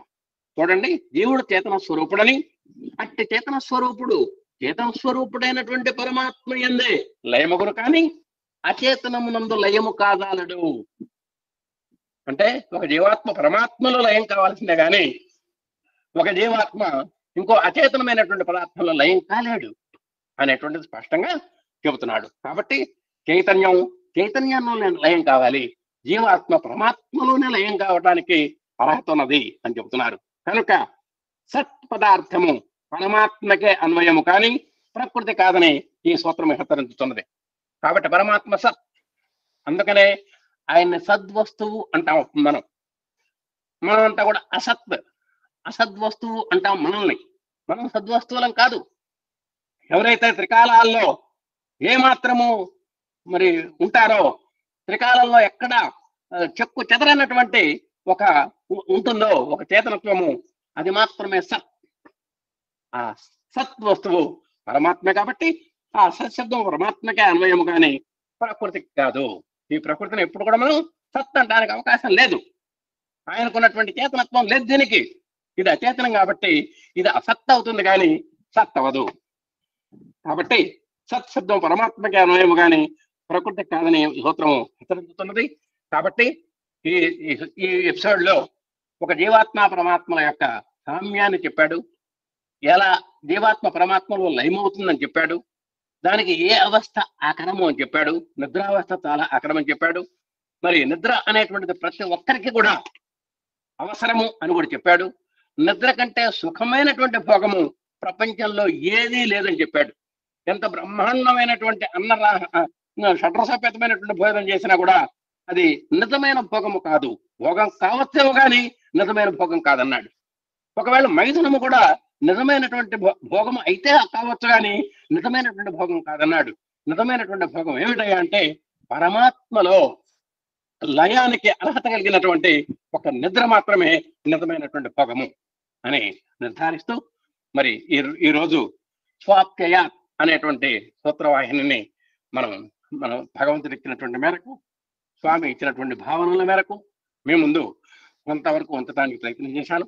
ఈ విధంగా అనుగ్రహించినటువంటి స్వామి వారికి మరి అవకాశం ఇచ్చి మనలాంటి వాళ్ళందరినీ కూడా ఉత్సాహము ప్రోత్సాహము కలిగిస్తున్నటువంటి మన ఎమ్మెల్యే దంపతుల గారికి, శ్రద్ధగా విన్నటువంటి మన సోదర సోదరిమణులకు, సాంకేతిక సహకారం ఇచ్చినటువంటి మన ఆత్మీయ సోదరులకు అందరికి కూడా హృదయపూర్వక ధన్యవాదాలు చేసుకుంటూ ఓం శ్రీ సాయిరాం.